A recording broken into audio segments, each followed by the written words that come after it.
Okay, welcome everybody to the Wednesday, August 6, 2025 meeting of the Mashpee Planning Board.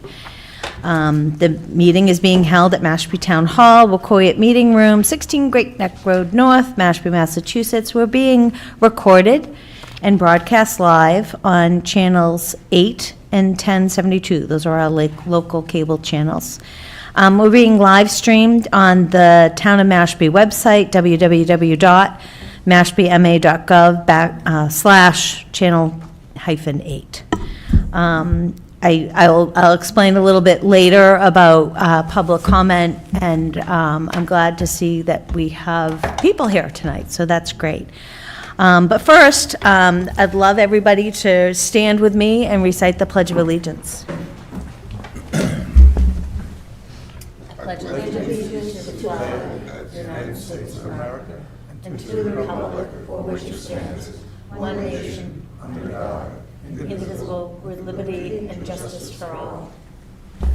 I'd also like to recognize the work of a person who just passed away, former Representative Matt Patrick. State Representative Matthew Patrick passed away. I was on his campaign. Did you? Were you? And everything. Yeah. So he was How old was he? I think 74, but yeah. My age. Yeah. You're right. Yeah. Oh. But anyways, he was a great advocate and protector of the environment, and we sorely missed. Next item is approval of minutes. We have minutes in our packet from July 18th.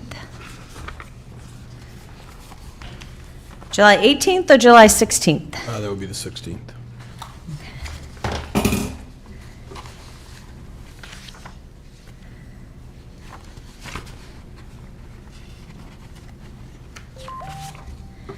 So there are two versions in your packet again. One has some light revisions that I put in.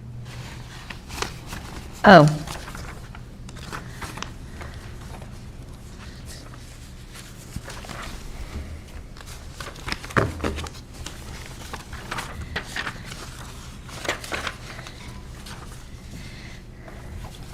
Brian? Yep. Mary, may I speak? Yes, go right ahead. I didn't get a chance to look at yours somehow. I don't know why.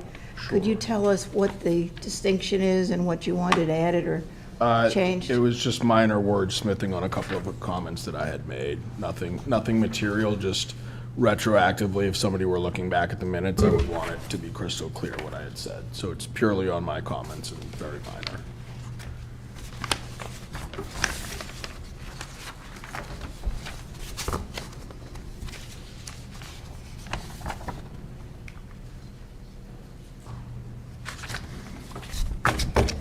So I'd accept a motion to accept the minutes as amended. So moved.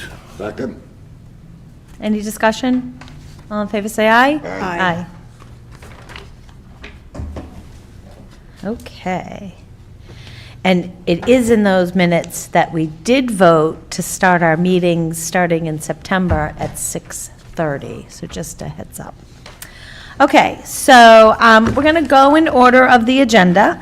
We don't have any public hearings. We have board engineers report, old business and new business, and then chair's report, town planner report, et cetera. So if there's an item in the agenda as we work through, I will recognize members of the public on that item. Just make sure that I notice you, and don't be shy. We would love to hear from everybody here. So we'll go to, okay, board engineers report. Hi, Ed. Hi, everybody. For the record, I'm Ed Pesci of Pesci Engineering, the consulting engineer for the Planning Board and the Zoning Board. And I say that because one of my updates is about Mashpee Commons. You probably have all noticed there's a fence around the new development section off of Job's Fishing Road. And they have begun doing site work, moving earth around. Had a conversation with the site crew today. I'll be back on site tomorrow to inspect some drainage they're going to be installing. So that's starting to move forward. They're going to be working on sewer next as well, so all is well there. This morning, the next update is Island Pickle. As most of you know, if you've been by, you'll see that the framework of the building is up. They Okay. actually had a little party. This is a tradition that the framing crew does when they actually put the last section of roof on. They have a little kind of, we finished it party, a little celebration, not really a party, I guess, but last week. But today, the site work contractor, Pastore Construction or Pastore Excavating, has a full major underground infiltration system, the major one, excavated, and they're getting ready. They're going to be starting putting in chambers tomorrow and the next day. So I'll be there over the next couple of days. Osprey Court down by New Seabury has not progressed any since the last time. They're just waiting, I think, to kind of finalize things here with the planning board. I'm actually not sure where that stands with the planning board with regard to release of lots and surety and so on. I know that I looked at something a while back. I assume that might be what they're not, moving They're for- coming back before us for a mod to one of the conditions of the special permit, because originally the HOA was supposed to hold the open space Yes, okay. restriction and the land Oh. itself, but now they're actually gonna transfer the land in fee to the NLC is what I believe the current plan is. Do you know who they're going to try to transfer it to? NLC. And what is NLC? The Native Land Nature Conservancy? Yeah. Great, okay. All right. Next item is 474 Main Street / 31 Ashumet. I was there again this morning, and they have most of the site work under pretty good handle. The irrigation, the major drainage system has all been constructed. It's not connected to anything. There's no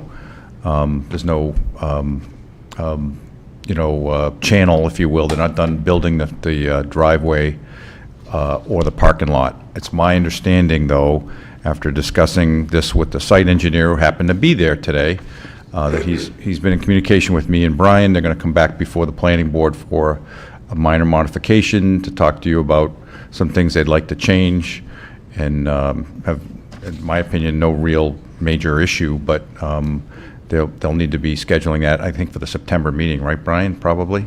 If they decide to go forward, I think Yeah. they're debating whether or not to do it. They want to, this is the one where they want to move the dumpster, change some striping. They would like to make it more, they have a tenant that's not going to need a dumpster pad, doesn't want it to look industrial, doesn't want to have the striping or the parking spaces, and wanted to just change the orientation of one of the parking islands, landscape islands, and that one's easy, that's nothing to worry about. But I said, it's not up to me, got to talk to Brian, so I think they're going to come back. The way the special permit's written, like most of ours, the plans are a condition of the special permit, so if they wanted to change the plans, they have to get a mod to the special permit. So it would fall under subsections A and D, where it would just be a public meeting, since it's a minor mod, and it's just to the plans. But I think the current or proposed tenant is just going to use it for private car storage. So I think that's part of the rationale behind his desire to not necessarily have a dumpster and all the striping there, is that it's not going to be used for commercial purposes, but to store a 15-car collection. What about the historical commission, when they came to us the first time? I mean, I'm happy to refer them to HTC if you think a dumpster and striping has historical significance, but I mean, it is aesthetic, so technically it does fall under their jurisdiction, but. I just want to make sure everything's like No, I legal, mean, we can have them do that, but where it stands now is I think the applicant may just build according to plans. All right. Based on the last conversation that I had with his engineer. So if they do decide to move forward, I'm happy to raise the HTC as well. Yeah. Yeah. Now, Rob, did you send us a travel schedule recently? I did. Okay.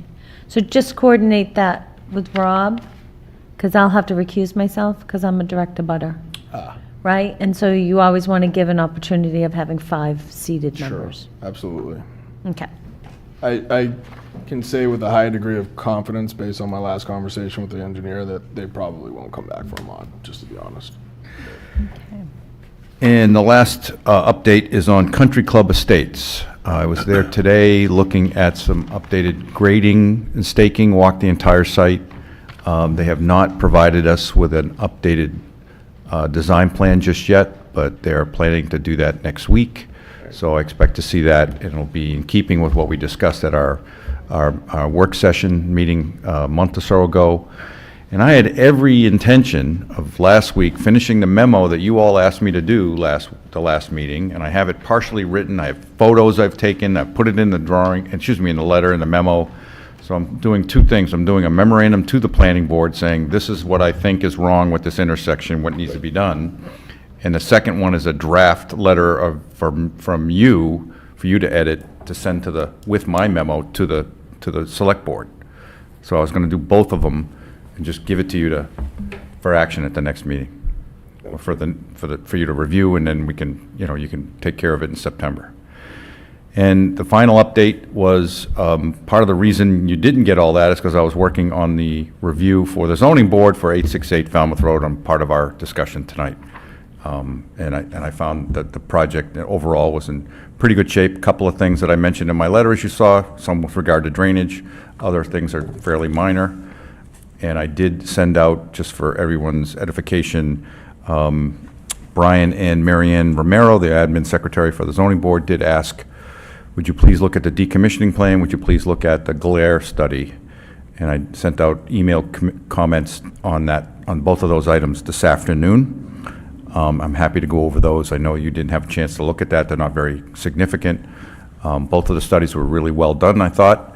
But one of the things that we like to do for decommissioning, one of the things we like to do is add 25% for the surety. And so my email comments mentioned exactly that, the 25% additional for for the surety amount that was recommended in the study. So, and that's it. Okay. Under old business, 868 Falmouth Road carport project and possible vote on project waivers. So we have presenters here tonight. Just to show of hands, is anybody here to talk about this item tonight? Okay, all right. I recognize the project proponent. Just come up and state your names and your company and et cetera, et cetera. It's good to see you again. Good evening. My name is Mike Pattison. I'm from NextGrid, and this is Melinda Costello from Weston and Sampson. Hi, everyone. Nice Hi. to see you again.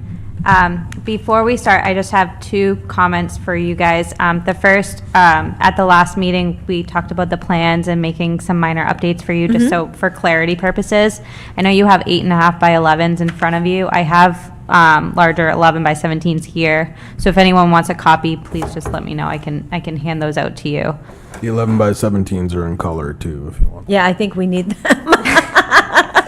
Okay, I can pass You those know, out. it's just like gray on gray. And then just another ask for you guys. I did try to go and get ask the Registry of Deeds about recording of the paper copy, and they were not going to allow that. They wanted a Mylar copy of the okay. A&R. So for future use, if anyone tries, it is still a requirement of the Registry of Deeds. So I have a copy of the Mylar. Would you guys be okay signing the Mylar copy for me? No, but that's what we used to do. That's okay, Brian, right? Wasn't the last meeting, they said they didn't need them? Right, and that's the discussion. We had her check and, Yeah. yeah. It's funny too, because I know of another registry of deeds other than Barnstable that is still doing Mylars, but I thought that they were outdated, It's like, But we need a special pen though. Sure. We need a, yeah, does anybody have a Sharpie? I have one. Yeah, that's how you slam them out. Thank you.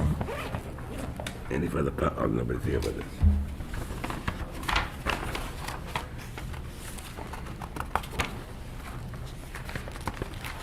Oh my gosh, it's light gray. Sorry. That's okay. So I can hand over the Mylar out at the end, but if you want, we can give an updated presentation. Yes, please do. For everyone here. If you want to go. Good evening, members of the board. Tonight, we are here presenting our application for a minor modification to the existing special permit located at 868 Falmouth Road for the installation of our rooftop and carport solar array. It will be 1,350 kilowatts DC, 750 kilowatts AC, and it will be connected to a 500 kilowatt AC battery with 3,200 kilowatt hours. Tonight, we are requesting 2 waivers. One is for the 100-foot setback for the area to the south of, that's located near the, residential, as well as for the 15-foot structure height. We're requesting that to accommodate the storage. The current site, he uses that area to store RVs and boats, so the idea is to give it enough height so he can continue using his property in that instance. So are the boats allowed on the site? Boat storage allowed on the site, or is that going to the ZBA? Well, we're not approving the boat storage here. There is a prior special permit with the ZBA. Okay, And that's why they're going back to the ZBA, because they're gonna then modify it to add this. They're just in front of us for the waivers, but you have all the materials. oh, so that you okay, can so make if I decisions. remember, there was a concern about the boats, and then it went to the ZBA and got special permission, okay. So there's no outstanding, like, letter or anything, okay, all right. Anything else? No, happy to go over anything in detail. We just passed out the site plans. I have some up here. Please let us know if you have any questions, and we can go into some details with you.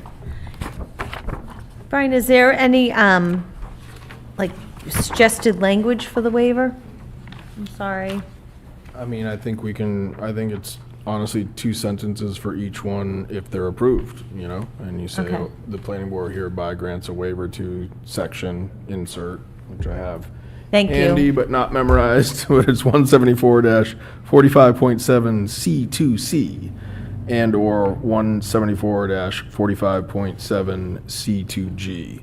So G being the height requirement and C being the 100-foot setback to residential property line. So we could make a motion, Yeah, For those I would draft waivers- that up and I would send it as a letter from the planning department on behalf of the board to the ZBA. to, And they would per put this that in. plan, and cite the date and the title of this plan? Sure, Okay, yeah. all right, so, It's fairly informal because it's not as if the special permit is. right, I just want it to Yeah. hold water. Yeah. Right, Oh, Yeah, no, great. it will, because I think any appeal would ultimately be done to the ZBA special permit, because that would have to incorporate our waivers into it. Right. Or the building commissioner's issuance of the building permit, so, yeah. All right, so I'm gonna start, if it's okay with everything, I'm gonna go to Ed next. Yep, go ahead. Okay, so our board engineer. So on subject to these 2 waivers, Madam Chair, members of the board, I didn't see any engineering-related issues with this. I also felt like Weston Sampson's done their homework on them and on these issues, and that the 23-foot height that they're asking you to for relief for, up to 23 feet, right? I think it's 23. Correct. That along with the closest array, which is 69, is it? 63. 63, thank you, 63 feet. Most of them are, the 4 arrays that abut the residential zone are 63 feet away, 73.8, 106.2, and 84.7. So they're asking for relief down to 63 feet. There is certainly adequate buffer zone, a wooded buffer zone between that location and the nearest residential abutter. It's also a factor of, it's not a 5-story building that the residential abutter would even see anything here, and it's not a noise issue. Obviously, these units are not producing any additional noise than the current storage use and parking area for RVs and boats right now. So I didn't see any major impact to the abutters. I felt like it was a reasonable thing for you to grant these waivers. So, recommend that you do that. so you, and I see in your letter to us, it has the sections for the waiver, okay. Correct. So you looked at the operation and maintenance plan. I did. Will the area be cleared of all vegetation? It already is. And Up to the will that fence. be Up maintained? to the fence. Is that in your maintenance plan? Uh, What type of maintenance are we talking about here? You know, that there's no vegetation that will be allowed to grow underneath the carports? Correct, and it's already cleared. It's basically like I'm gonna call Okay, it there's gravel no- slash dirt pathway. Where Okay. they're already parking. All right. Or storing equipment. I'm gonna call them like RVs and boats. So no, and obviously, you know, the owner will continue to maintain because he's using that area for his storage. And do you have is there a dismantling plan? A decommissioning. A plan? decommissioning plan, sorry. It was also submitted with it. That was what Ed was Here it is right discussing in his memo. So it's okay. His one comment was that we add a 25% contingency on top Okay. of what the estimate was. All right. Well, that and additionally, that I thought their decommissioning plan was fine. I just felt like there needed to be a witness of the walkthrough. So I recommended that the building inspector or his designee and/or the town's consulting engineer do a walkthrough inspection after all the decommissioning is done, dismantlement is done, to confirm that everything was done in accordance with the dismantling plan. And then, of course, as Linda mentions, I recommended that the surety amount be increased at the 25% contingency that we customarily do here in the town of Mashpee. Okay, and you reviewed the solar glare. I did. Can you just explain for everybody, what's a solar glare report and what were you looking for in it? So when you look at the solar glare report, the first thing we wanted to look at was, and if you look, I'll just point this out for everybody to just, this is figure 1. That shows all the residential abutters, no matter how far away they are, all the direct residential abutters. And there's one commercial abutter off to the east side of the site. And what's great is, and I'm not sure if it's said in here at all, Melissa, but the tilt is actually towards the south, the 7-degree, it's only a 7-degree tilt. Okay, so there's 45, there's 22 and a half. Okay, all right. There's 7, Okay, okay? So unless you're standing above the solar panel, you're not gonna get much glare, okay? Unless you're really tall, or the height of the building that's next to you is really tall, or the 30-some-odd foot trees that are abutting them are somehow shorter than the panels, solar panels, the PV panels. They are not. So when I first looked at that, I went, oh, Jesus, no problem. But they did the analysis. They actually have a piece of software that looks at that, and I thought it was pretty well done. In fact, I didn't know some of the red, yellow, and green things, okay? The bad, okay, and low, permanent retinal damage, was the red area. It's a national system of looking at this. And then they showed you the actual printouts for every single site. So, the actual summary is there was no glare predicted at any of the 10 discrete observation points at the southern residential parcels abutting the property. So, no glare was identified at the receptors. So, the height of 33 feet was selected for the obstruction of the vegetative area. So they actually went and looked at the height of the trees. okay, So the distance, the height of the trees, Okay. and of course, the height of the panels themselves, they're at the most 23 feet high, aren't going to create a potential glare impact to the abutters. So I felt like it was a pretty good analysis and a pretty low risk to anybody that lives nearby. The closest residential abutter is residential abutter number 1, and residential abutter number 1 is closest to array number 3 or 4, hang on a second. 4, and it is already 106.2. feet away from the property line. Array 3 is 73.8 feet from the property line, and it is way over 100 feet from the edge of the clearing to that residential abutter, behind their house. So, I mean, I did quickly look at it on GIS, just to kind of get an idea.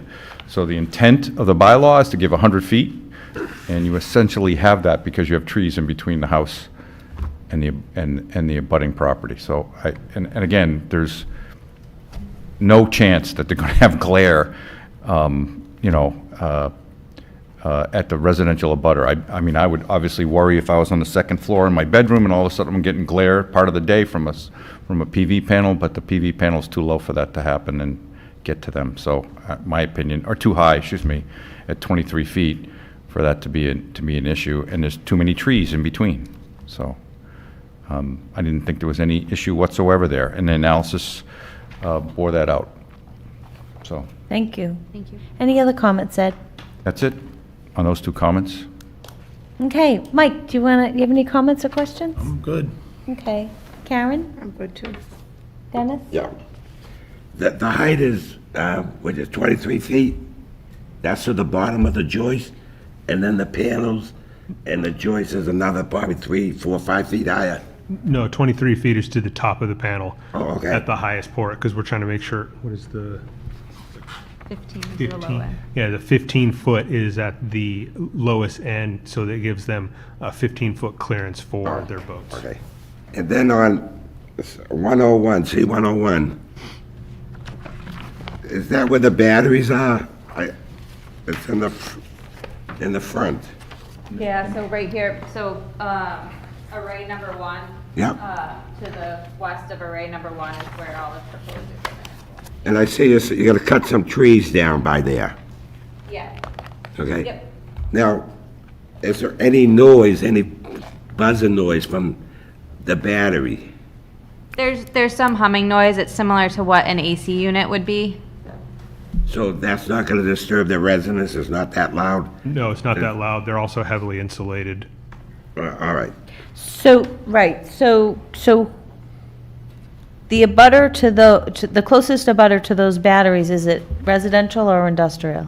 Industrial. It's the light industrial zone up Yeah, there. right there. like Yeah, that. so okay. So I just wanted to make sure. No, I want, good question. So, and good thinking, putting that almost as far away as possible to Yeah. the residential Right. Oh, that's why you units. did that. Okay. And it's behind, the additional buffer will be all the existing storage buildings that are there too. It's behind all those. You have Right. all those buildings Okay. between where the batteries are going to be and your nearest residential We property. like that never kind of hear it. design. They'll Right. never hear it, in my opinion. Thank you. One more question. So when we clear those trees, are we gonna replant any trees somewhere else on the property? It's really just the canopy that we're pulling back. There's not a lot of trunk lines that are being removed All right. right in the battery storage area. There's some along the Southeastern. the eastern side of that proposed array. There might be a few trunks that are removed, but it's mainly just canopy. Okay. That's it for me. Dale? My only question was about how tall the trees were in that buffer zone. So, question answered. The answer there, yeah. Okay. Rob? Two questions. One that Dennis reached on page C502, shows the truss or the panel array, and it says 15 to 23 feet to the bottom of, and I would think if you're asking for a ZBA or a waiver to go to a height maximum of 23 feet, it would be to the highest point of the structure and not to where it shows here. And so what is your intent? So it's 15 on the low end and then 23 Where are you here, seeing that on right? 502?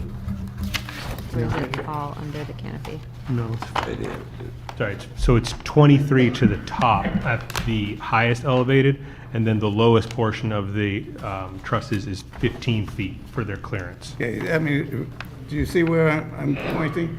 Yeah. It really shows that there's something above the 15 to 25. I could see the whole structure tipping 15 to 23, but this shows it going to the lower portion of the structure, Yes. not to the high point. Right, I understand your comment, and what the dimension is showing is a little bit different than what we are asking, I'll acknowledge that. So what we're asking is the maximum height to the top of the canopy, the waiver request would be 23 feet to the top, not So underneath. is this dimension going to be changed? So that dimension should read 15, so there should be two dimensions. That one should just be 15 at the, on the low side, and then we can add a second dimension to the right. That will be 23 feet at the height. To the top. Yeah. What page are you guys catch. on? I'm so, I'm sorry, C502, the detail. That's sheet, and then- confusing. Good catch. What are you talking about? oh, Just a drafting change, you can move the. Yeah. Yeah, we can just clarify the design on it. Easy enough. But I got 20 feet. So what I'm you're thinking saying of to the builder, simplify it he's is, gonna put that beam right, whatever. oh, okay. So it's just this leader call out, we're showing it at showing you the now. bottom side of the structural beam. And it's what we're asking for as part of our waivers is 23 feet to the top of the structure, to the ground surface. so what you're saying is when that array tilts, goes to get to the sun, the highest it will go will be 23 feet. To the And top. the low end of the array is at the 15 foot? The top of it, so No, it's a, forgive me, Melissa, it's a okay. fixed array. So the top on this end is 15, the top on this end is 23. Oh, it is fixed, it It is a never. fixed It array. does not? No, it does Oh, not. okay. So this is what Rob noticed, just that this dimension was 15 to 23 feet. Just And needs he to be asked for it to raised. be The dimensions just need to be separated. raised up, that's all. Yep. And I had a second part, please. Yeah. Critical to, I would think, a solar array, and part of your report, or the glare report, it talked about the pitch of the array would be 7 degrees. Why not have 7 degrees on here? Because there's no indication of what that angle is. And, you know, if you're going to build something, you want to know what to set it at. And I would think 7 degrees plus or minus would be desirable. If I was going to build something, I would say, what do you want this at? Sure. Yeah, that's a great comment. So what we have shown here is strictly just for illustrative purposes to try to understand from, like, just at a conceptual level, what the array would look like. The structural plans, with that level of detail, what the They have that. elevations, what the size of the purlins, what the beams, columns, all of that is more construction level detail, and that would be associated with the structural plans at the building permit stage. Those are tent poles to your plan. The angle, it's in your report, and the height. I think they should be delineated clearly on this constructional plan. So are you recommending a modification to C502? I would, yes, that's exactly what Is I'm that agreeable recommending. to you? We can put it in a note. Okay. But like I said, just the detail there is just for illustrative purposes only, but I'm happy to list the note, what the intent of the angle, the tilt angle of the solar panels will be. Okay. And that those dimensions on figure 3 are clarified? Okay. You can tell Rob is an engineer. Good job. All right. So, anybody from the public? Last call for anybody from the public on this matter? Okay. All right, so let's do the setback relief. Oh, Madam Chair. Yo, go ahead, I'm sorry. I wanted to ask a couple Sure. questions and get a Sorry. couple points of clarity. That's all right, no problem. The first is the lot has a bit of a unique topography, so it's more of like a flattened plateau up where the solar arrays are gonna go, and then it dips off to where the residences are, so there is a little bit of a grade there. So when you measured the tree height at 33 feet, is that the tallest tree, is that the average tree, and is that at grade with the arrays, or is that in any way sloped down on the topography? It's based on the height of the canopy, just relative grade. So it's like elevation 37 feet would be, oh, how do I say this? The bottom of the 33, the beginning of the 33-foot height, right? Yeah, so how we calculate it was we can go through like the mapping software and we get what the elevation is at the top of the canopy. So if it's elevation 43, we do that minus what existing grade is in that area and then calculate the canopy height. So it's an average of that. So you're treating both the array and the canopy, the top of the canopy, as if they were at elevation 0. What you're saying No. is you're controlling for topography. Right, it's all based on relative elevation. Okay.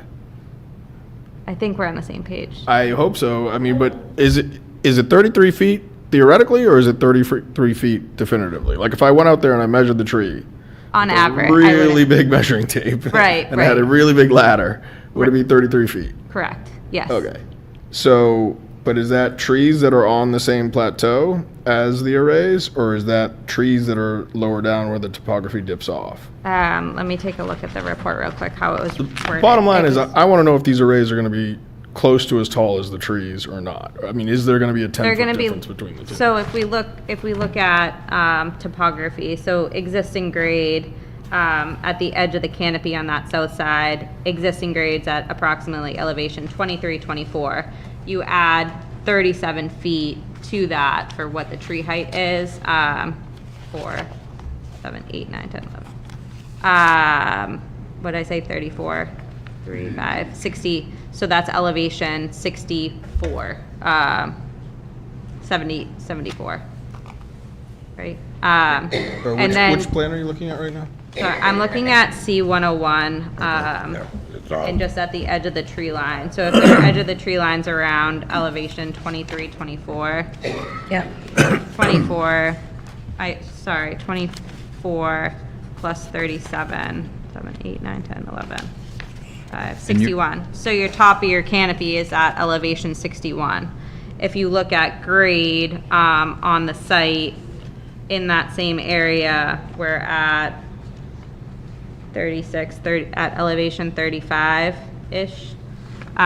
So 35 plus your high end is 23, 8, you're at 58 feet. So your canopy is still higher than your Sorry, the 58 feet would be would be your max height of your Of the your array? parking structure. Right, the Right, array. of the array. yeah. So there's only a 3-foot difference. It's not Yes. a 10-foot difference. Yeah.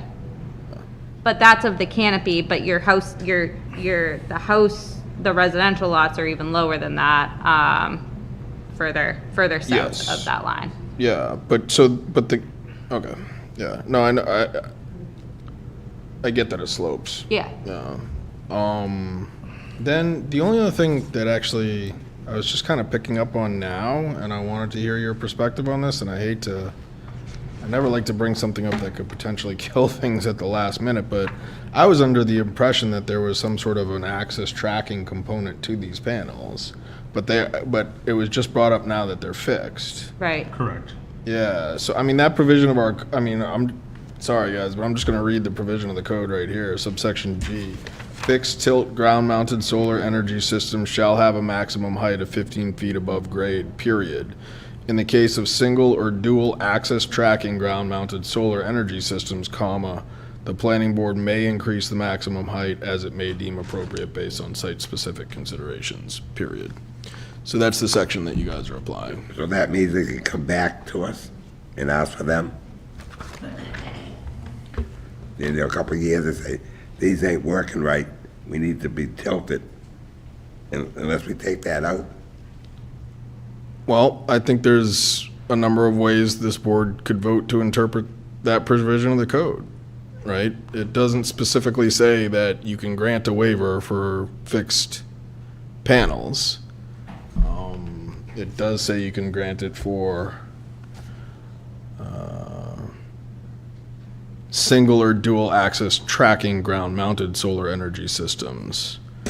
Now, the question is, did the original drafters lump those two sentences together, first with the reference to fixed ground-mounted solar energy systems at 15 feet, and then to the single or dual-axis tracking ground-mounted solar energy systems with the waiver, to differentiate between the two or to categorize them as the same. In other words, the question is, can you do a waiver for fixed mounted based on the wording in the code? Was that the We're the intention of the drafters. drafters? We're the drafters. So we can draft it. I think we're okay going forward on this. Okay.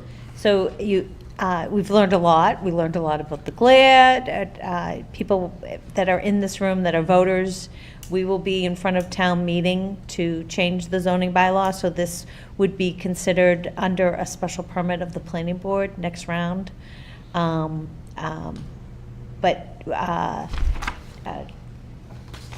Legal counsel has given us this pathway forward. I'm not comfortable going forward with this forever, but I think that we are going to entertain those requested waivers under what we have. But thank you, Brian. Sure. Well, Brian, wouldn't section F at the very end, that is a catch-all statement, cover them? I understand your interpretation, and I kind of agree with it to some degree, although I think the intent of the bylaw was for everything, that you'd be able to do that. But it says the planning We're board the may drafters, upon... and I don't ever remember kind of trying to distinguish those two. It was several years ago since we did that, but It says the planning board may, upon written request of the applicant, waive any of the requirements of this section. Yep. No, I do agree with that. I do agree yeah. with that. One of the reasons why I'm highlighting intent, though, is because when you have a qualifying section like that, Yeah. it may imply that you're less inclined to do it, Oh, gotcha. right? So, Good catch. I didn't even... I think we're the drafters, and I don't remember that being like a heartache at that time, so. Okay, anything else, Brian? nope. Those Okay. were my two questions / comments. All right, so, Can I ask one more question? yes. Who gets this electricity? Does it go to the state or does the Cape Cod get any benefits from this? So it is sold directly to the utility in this area, and I believe it is, Cape Compact, No, it's Eversource. Eversource. Eversource. Yeah, so it goes back to the grid, they get credit for that. So it doesn't go to you, it doesn't go to them, it just goes to the grid. And so it's part of the infrastructure. It's just the way that the public utility system is built Yeah. in every state like that, so that, So we're not gonna see any savings? so the town isn't going to see any savings per se, but you get to have the benefit of providing another renewable energy source in the town. Okay. I think it's going to tidy up the site. I'm sure Eversource will lower our bills. Yeah, I'm sure Eversource will lower your bills, yeah. 0.01 Okay, cents. so I would entertain a motion following, as follows. On the condition that page C502, figure 3 is modified to show the dimensions of from the ground to the canopy, top of the canopy column, and the ground to the top of the structure, right? Maximum of 23 feet, right? That we waive the setback requirement of section 174-45-7C2C to allow, is it 3 of the 5 solar arrays to be placed less than 100 feet from the southern parcel line border, but no closer than 63 feet. So that's two motions then? It's not a condition and a motion, it's a condition and a relief. So the relief is this. Yep, so be. And further, to waive the maximum height structure of 15 feet as set by section 174-45-7C2G, to allow for the solar array carports to have a maximum height of 23 feet to the top of the structure. So be. Second? Second. Any discussion? Will those motions do it? Those will work, yes. Okay. Thank you very much. All right, okay, all in favor, say aye. Aye. Aye. Anybody opposed or abstaining? Okay. Thank you. Can you so much. can I pass this Oh, pen yeah. around? Oh, we yeah. signed that. Oh, you found a pen. Yes, you have this one. We all- I think we all do. You're gonna give that to Dale. I'm not signing it.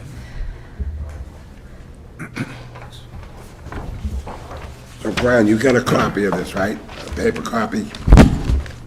Oh, yeah, we have a paper copy. All right. Yeah, we don't have an extra Mylar, though. I wonder if you should sign a paper copy, though. No, we do. We Yeah, did. We did at the last one. 30 seconds. Kind of silly, isn't it? This- Oh, I know.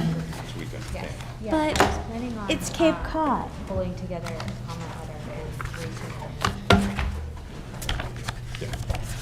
All the other stuff is mine.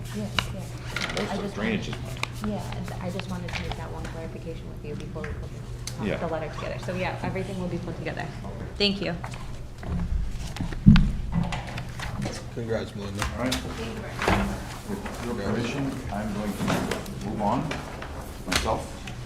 No other business for me. Okay, good. I will Thank have, you very much. I will have the letter for Country Club Estates. Good. I know you were here. Not sure, were you here that night? Yes. Okay. It was the last meeting, right? It was. Yeah, yeah. I'm a little surprised by the Mylar. Yeah, I know, I thought. me too, although, like I said, there was another registry of deeds where they asked for one, and I was like, oh, really? Wow. Are there specific registries that you know of that definitely don't do it? There you go. You gotta take them out, I like, had a chance to run into it before. The northern right. Middlesex definitely requires it too. They do require it as well? Yeah. Yeah. So maybe it is still across the board. I would have thought with modern technology, we'd have moved away from it, you know? I would have thought so too. Thank you very Thank much. you guys, I appreciate it. All right. Okay, so I think we're gonna skip to 0 Gunter's Lane. Thank you. Hi. Take care of, We're not doing the taking? Because I think most people here are for 0 Gunter's Lane. Okay, Can we, sure. do that first? Okay.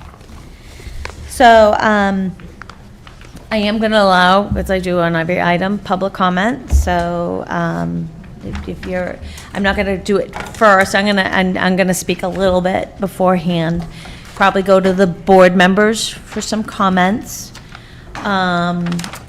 And then kind of recognize anybody who would like to speak. So just jot down your thoughts. Just to let you know, the town kind of encourages people to, when you get up, you're going to say your name and the street you live on, clearly and slowly for our recording secretary. And we encourage people to target 3 minutes for public comment. I know sometimes there's a lot to say. Please try to keep them to 3 minutes, no more than 5 minutes, just so that everybody has a chance to speak. So anyways, I was invited to a meeting that's happening tomorrow at 3 o'clock at Town Hall regarding this matter. And I noticed on the email thread that Karen was too. And many of you know that I am, and everybody here is very engaged in the community, so sometimes things overlap. But I felt because I'm the chair of the planning board and another member of the planning board intended on going to that meeting, I thought that it wasn't really fair to the other planning board members that we didn't kind of discuss this. So that I can kind of report on what you all think and kind of have some discussion on the matter. So anyways, in your packet, there should be a presentation that was given to the select board by GHD on behalf of the wastewater department. And also a property card for that parcel. So Zero Gunter Lane was was created under a cluster subdivision, and it's the open space setback, set aside for the development up in that area. And that area is north of Wakeby Pond. And the town of Mashpee has a very strong history of cluster subdivisions. So the purpose of cluster subdivisions is to retain undeveloped land in its natural state, i.e. open space. And it's important because it retains trees, it allows land to be used by the public when it becomes open space. It clusters the houses together, so as I see it, the creators of this subdivision, they give up their backyards, right? They buy places that have reduced lot size, and they give up backyards, and they contribute it to the open space that everybody gets to use and enjoy. It reduces runoff, pollution, and it keeps our trees. So it's a very pro-environment model. And the town got a big award for this work. It led the way in Massachusetts on cluster subdivisions. And our beloved former town planner, Tom Fodala, really fought for this and got people to embrace this in Mashpee. And if you ever drive around Mashpee, compared to other towns, you will notice how many trees we have everywhere. And there's two reasons for that. It's the cluster subdivision and the vegetated buffer. And other places you go, and everything's wiped out, but not here, not in Mashpee. So thank you, Mr. Fadala. So anyways, I'm sure you've been reading about this in the newspaper. The more I learn about this prospect, there's a proposal to use this open space to site wastewater infrastructure, which would be a wastewater treatment facility plus it looks like 3 discharge beds. The more concerned I am. So anyways, so what I did was I opened up our wastewater plan, which is from 2015. And I found a couple of things. And one of the things I found was figure 8-1, which is our priority areas for sewering in the town. And there's red, which is primary, blue, secondary, and yellow, tertiary. And Brian, maybe you can put the extras on the table out there. But you can see that the area that I thought we were going to focus on in our wastewater plan is not in this area. It's in the John Pond area, Mashpee Central, and Shoestring Bay, followed by the Mashpee River area, Santuit, and Red Brook, and Jesu Pond. And so I was like, well, why aren't we sewering north of the ponds? And it's called Area M8, and it's in our nitrogen management plan. And it says Mashpee Wakeby Pond. This area is located at the very northern tip of Mashpee and includes these planning zones from the needs assessment. And the factors result in tertiary prioritization of this area, which means third level priority. It's far upstream from the Pompanesett watershed, and a large portion of the nitrogen load from this area naturally attenuates as groundwater flows through Mashpee Wakeby Pond. And it has a low nitrogen loading area.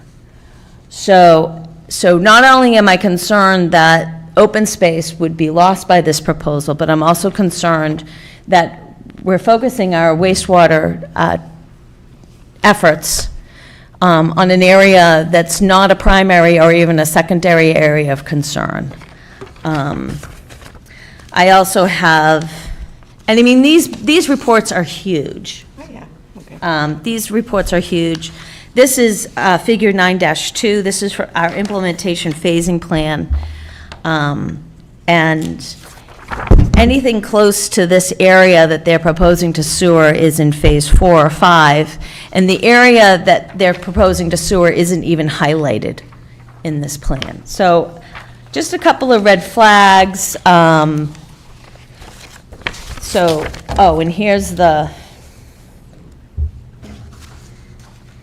here are the subdivision, the cluster subdivision plan. That's for you, Michael. Thank you. That clearly mark this area as open space.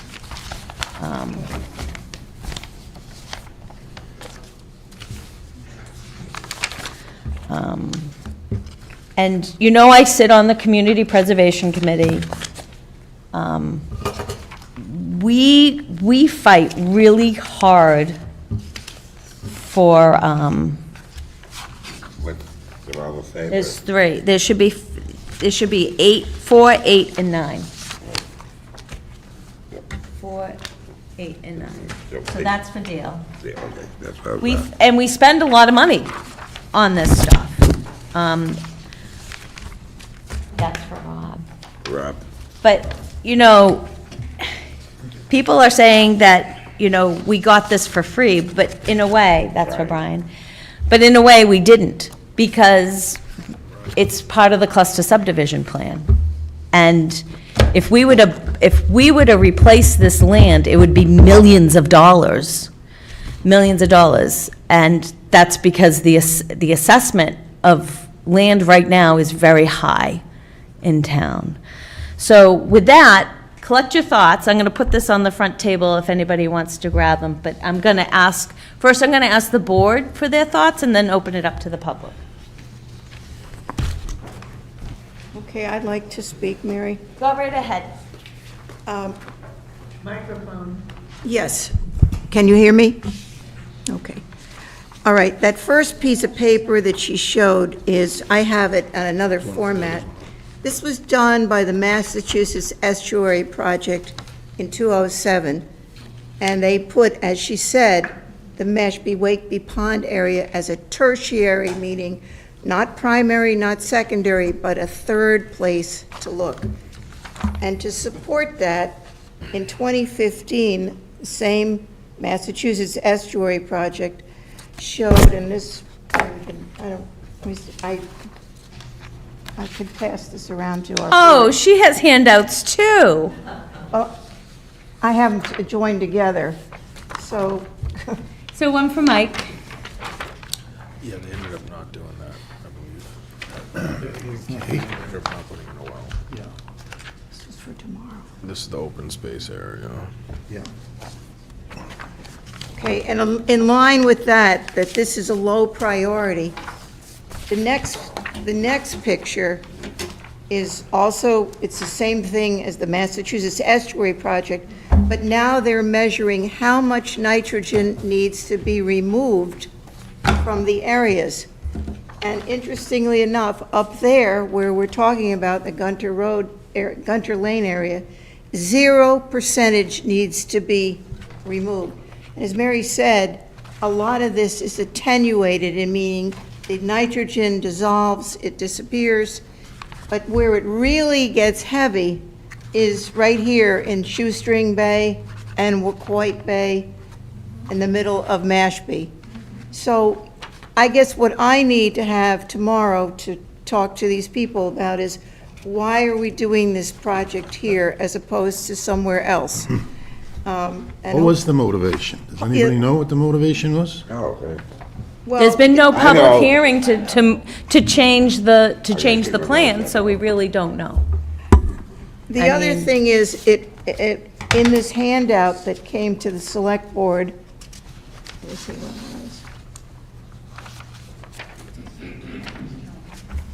was. Well, they do talk about alternatives.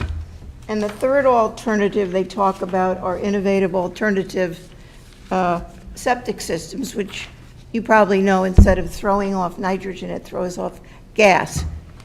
But that would not be covered in a loan or any interest from the state. That would come, am I right, Mary? Would come Well, not at this point, privately right. at this point. So the only thing they could do, and here's the thing, I mean, I'm not pushing IAs here, because that's a cost to people who live there, a big cost, $30,000, $40,000. But if you have, say, 200 people in that community, is that about something like that? 240. How many? 240 addresses. Okay, 240 times, somebody can do the math for me, times $30,000 for an IA. What's that, about $8 million? 77. 7 million? I can't hear you. 7.7 million? 7.7 million. That's a lot cheaper than what they're talking about, 25,900,000. So I really do have some questions about this, because everything says, I don't know what the motivation is, but there was something else in there that I was questioning as well. They say here, the Mashpee Wake Week project was included in the SRF 2025 listing. This is the State Revolving Fund. Project was highly ranked by State Revolving Fund. That's interesting to me. How is it rated highly when, you know, you don't have to remove any nitrogen from there? So maybe we just have to go and get educated on this, because I don't understand it. If anybody understands or has any clarity, I'd like to hear.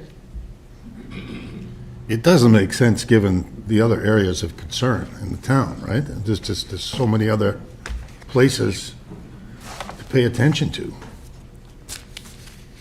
To me, this says it all here. When it's zero reduction, you don't need to take out any nitrogen at all up there. To meet our To meet our. clean yeah. water goals, you Right. don't have to Right. sewer that area. No. All right. All right, Dennis. My question, who were the people that picked this spot?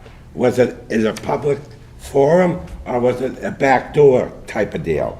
Which I believe it was, but that's, and what benefit do we get out of that? Because Sandwich is gonna contribute, they're the ones contributing a lot worse than those 200, whatever they said, 40 houses to the nitrogen. And we're not talking about phosphate, which does the damage to the ponds. So that thing is not, I don't understand this. I'm just curious who picked this spot out and why it was picked there. Because it don't make, like Mike said, don't make no sense. That's zero contributing with the nitrogen, so why pick it there? Why'd they put it there? Where I live, that's a blue color. That's at the Mashpee, Right. Great River. It helps down there. So I'm against this, 100%. And I hope the selectmen realize that it was a bad choice. And it should have been a public forum to begin with, so people that are here now could have spoken up and were either for it or against it. We had no chance. It's like they stuffed it to us and said, okay, you gotta live with this now. And I'm not for Well, it. I agree, that whole- It is pretty much a done deal, because they are preparing the 90% design project, which is due in October. So it's been moving along. So, But with no transparency, I mean, we're the planning board, we're the land use committee in town. Like, you would think, you would think that we would have been asked about this. not only And, that, the public should have been Yeah. asked, because they're the ones that live in this area. How long ago was this plan generated? When did it start? When did the ball start rolling? I found out about this in a newspaper article. Yeah, but how long has it been going on? So can you I wouldn't want to speculate. me about the meeting tomorrow? It's at 3 o'clock, Town Hall, I don't know what room. And it's, It's in here. And, okay. So it's a But- done and- deal, though? Like Karen said, this is kind of like a done deal, it's already, Well, wait, Well, that will raise up that question. it has to go to town meeting for a 2/3 vote. oh, okay, good. So, That's 2/3 big out vote there. isn't that easy. But what I don't understand is project was highly ranked by State Revolving Fund. Why was it highly ranked when you don't have to remove any nitrogen? It's zero benefit. Dale, The only benefit. don't worry, everybody will have a chance to speak. Go ahead, Dale. Nothing new. It's, it doesn't make sense according to priority areas. Taxpayers have to pay for it. It wasn't brought up. And, I think, we just paid, we're gonna pay for a new police station, right? There's a bunch of, costs already on the horizon. It's definitely not a good look for a cost as costly as this to be, not brought to our attention in a timely manner, so. Not good. And who will be at this meeting, Maura? I see. I'm not really sure, I'm sorry. Do you know, Brian? Was at that meeting? No, my understanding is it's an operational meeting with town staff. I don't know who Well, I all the know invitees town are. manager is I'm assuming the town manager there. is going to be there. GHD is going to be there. I don't know, you think GHD Yeah. is going to be there? It really should be a public forum, anyways. And it's not a public forum. This is by invite only? You know, what, if you want to come, I would just call the town manager's office in the morning. It's not my meeting, I can't invite you. I thought because of, transparent, in support of transparent government, I brought it here. I mean, I know I'm going, you now know about it. So, I think if you, I think they would encourage anybody on the board who wanted to be there to go. But this has got, I think if you feel got a strong little enough, you bit should of come, a- but I think you should give Rodney the courtesy of a call in the All morning right. and say, I'm coming. Well, wait, aren't we going to violate the open meeting law? I did ask for a posting for that. Did that get done? When I spoke with the clerk's office, postings for those meetings were placed on hold. I think it was, I can't hear. They were placed on hold? yeah, I think it had something to do with advice of town council, so. And what was the advice of town council not to post a meeting requested by the chair of the planning board? I don't know what the actual Okay. advice was. No. So I will recognize Arden Cadron, who is the chair of the Community I want to Preservation tell you that there Committee. is a posted Community Preservation Committee meeting tomorrow at the same time at 3 o'clock. Because of the people who were invited to this meeting, it caused a quorum of the Community Preservation Committee, so I had no choice but to post a meeting so that we weren't having an illegal meeting. So coincidentally, there'll be a CPC meeting tomorrow in this room at 3 o'clock if you'd like to attend. Right, so it wasn't, I apologize, it wasn't a 10-day notice, I think it was a less than 2-hour notice, but I did send an agenda for the planning board, a notice to the town clerk, the planning board staff to please post this, that the planning board may be in quorum tomorrow at 3 o'clock. So I feel I have covered my duties with respect to open meeting law. I will follow up as to why it wasn't posted, but I think, Michael, if I were, I mean, I can't advise you what to do, but I know I wouldn't sit back. So, you know me, I would go, but anyways, So this ain't open to the public, though? I don't know, Because if it is, can I come as I a think- citizen? I think you should call Rodney in the morning, yeah. Yeah, and I've been extremely busy with a lot of, like a million things at work and in my personal life, so I'm doing my best to, I apologize No, that's, to you and Problem. Michael. I just found out in the paper about this, Yeah, you know. it's not the best way I to knew we find out. bought it, but I didn't know they were gonna do that. Any thoughts, Rob? Yes. I had the pleasure of walking every trail in that upland forest. And very pristine, untouched forest, quite clean. I took photos. I found one very, very ancient go-kart that rusted on one of the highest points of the place, 2 beer cans that were ancient also, and a number of trail markers, but most of the trails are not marked. I don't know who put 3 trail markers on a trail, and I couldn't find any others. There's one big, huge, I would say huge, it's relative, 4 by 4 by 4 feet cement block on one of the trails, just dangling, or not dangling, but just sitting off the side of the trail. But the trails are well-maintained, virtually no roots to trip on, and no trash to be seen, and very undulating ridges. I mean, these are the glacial results of, the glacial whatever they do. And you basically, I would say, unless these were in California, you could not build on these. It's totally unbuildable because of the undulations and ridges. And even putting a facility as being proposed, I would think it would be ill-advised to put them there. And I would keep my hands off of that area.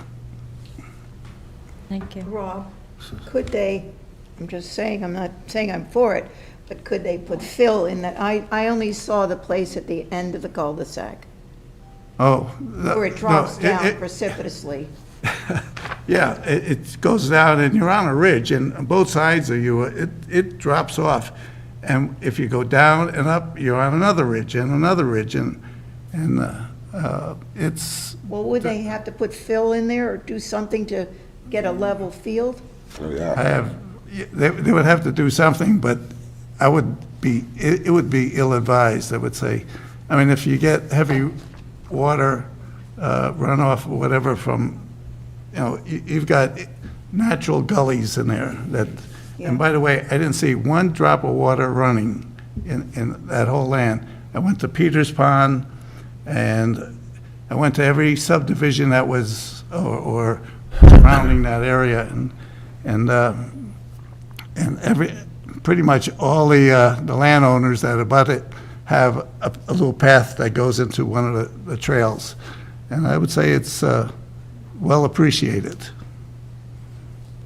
Thank you. Did you want to say anything, Brian, before I open it Sure. up to the public? Yeah, sure. I could say I was surprised when I learned that a treatment plant was going in at the end of the cul-de-sac in that open space area. I think wastewater's perspective is that if those 240 homes are going to be sewered, there's kind of no other place to put it because of the borders of Sandwich on the northern part of the pond. You would have to run pipe through the town of Sandwich, which would require people in Sandwich to be able to hook up at no cost to them and at a cost to the town of Mashpee. I do appreciate Karen's point, though, about whether or not sewering those 240 units is in fact a top priority. I know my understanding is it's not in phase 2 and it's not even in phase 3. I was very surprised to learn that it was a treatment plant. I was thinking that something like a pump station or a lift station would go back there if you were to use it at all. I'll also say that it is something worth looking into, the fact that that plan that Mary has passed out does delineate that it's open space. It was a product of a cluster subdivision. We know that for whatever reason, the special permit component of that cluster subdivision went under the ZBA. However, the subdivision itself was through the planning board. This dates back to 1987. There is a notation on that plan that talks about a covenant restriction. If you follow the citation to it, though, it is a miscitation. It goes to a unit deed in a condominium unit somewhere. So I think, it's a bit of a sticky wicket of a situation from a paper trail. So there's some things to navigate there. Can we ask for a FOIA request? Who decided this? I'd like to know the people. Okay, I will decided give it? Rodney a heads up on that. I mean, they're supposed to be public records. So I really want to know who decided this and why. So anyway, so I'd welcome anybody from the public who would like to come up, speak directly into the microphone, because people at home are watching. Hi. No pressure. I know, well, I don't want you to be surprised later on. Quite all right. My name's Christine Aziz, and I live at 36 Gunter's Lane. At 36 Gunter's Lane. Perfect. I appreciate the forum and the sentiments. I found out about this as a resident of Gunter's Lane because there was a man standing in my yard surveying. And when I asked him what he was surveying, he said, "I don't really know."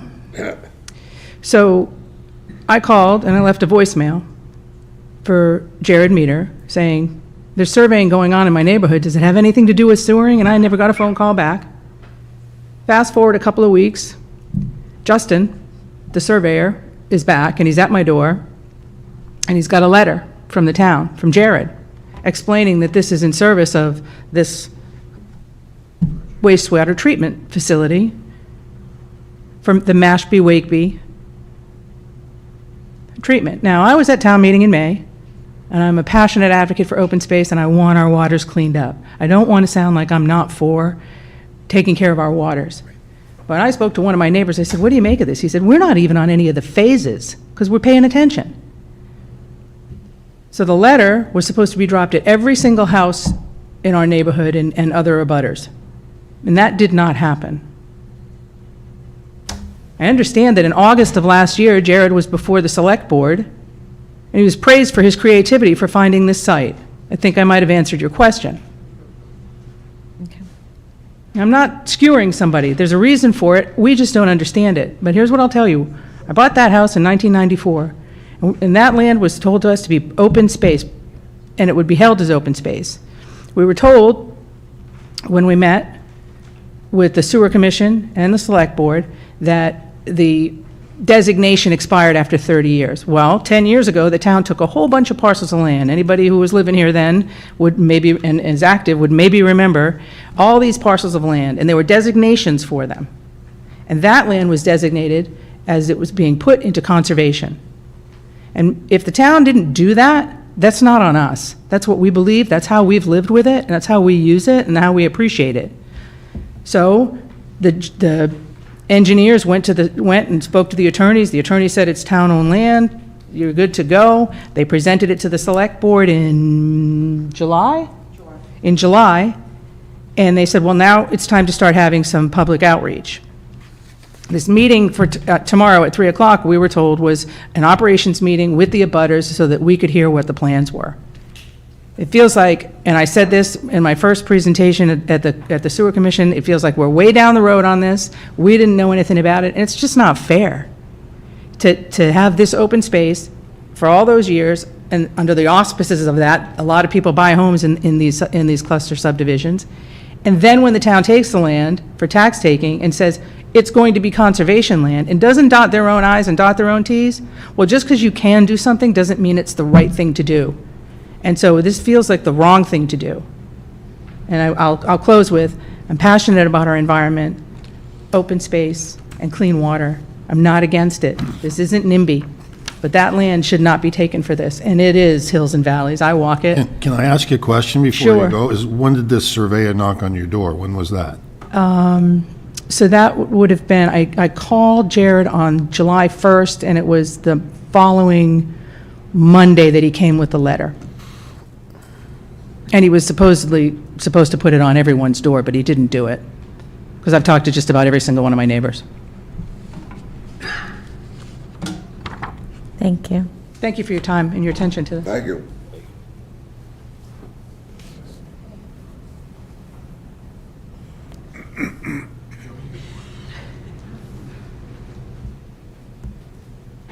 Hi. Hello, my name is Kevin Schofield. First, I have to apologize, my notes are on my phone, so please don't hold that against me. Exactly. I wasn't going to say it. Environmentally correct, though. So as I said, my name is Kevin Schofield. I am a resident at 31 Gunter's Lane. I grew up on the Cape and have lived here my entire life. When I began searching for a home, a main factor that I considered was being close to conservation land and walking trails. I'm an avid hiker and an outdoorsman and spend much of my free time in nature. This is what drew me to Mashpee specifically. It's ample open space and conservation land so that when open space and conservation land. So when I found my current house, which backs up to said conservation land, I jumped at the opportunity. Mashpee for the last 40 years has led the charge regarding preservation of open space and conservation land. Yet, in this recent proposal from the Sewer Commission and the town manager, it wants to ruin its own reputation and go against its own stated goals regarding this. The proposal is to redevelop Zero Gunter's Lane into a sewage treatment facility. Zero Gunter's Lane is posted as conservation land and was recognized as Article 97 conservation land on the state's GIS until this year. The town claims that these were errors and that they will be taking down these signs that are Mashpee conservation signs on this property.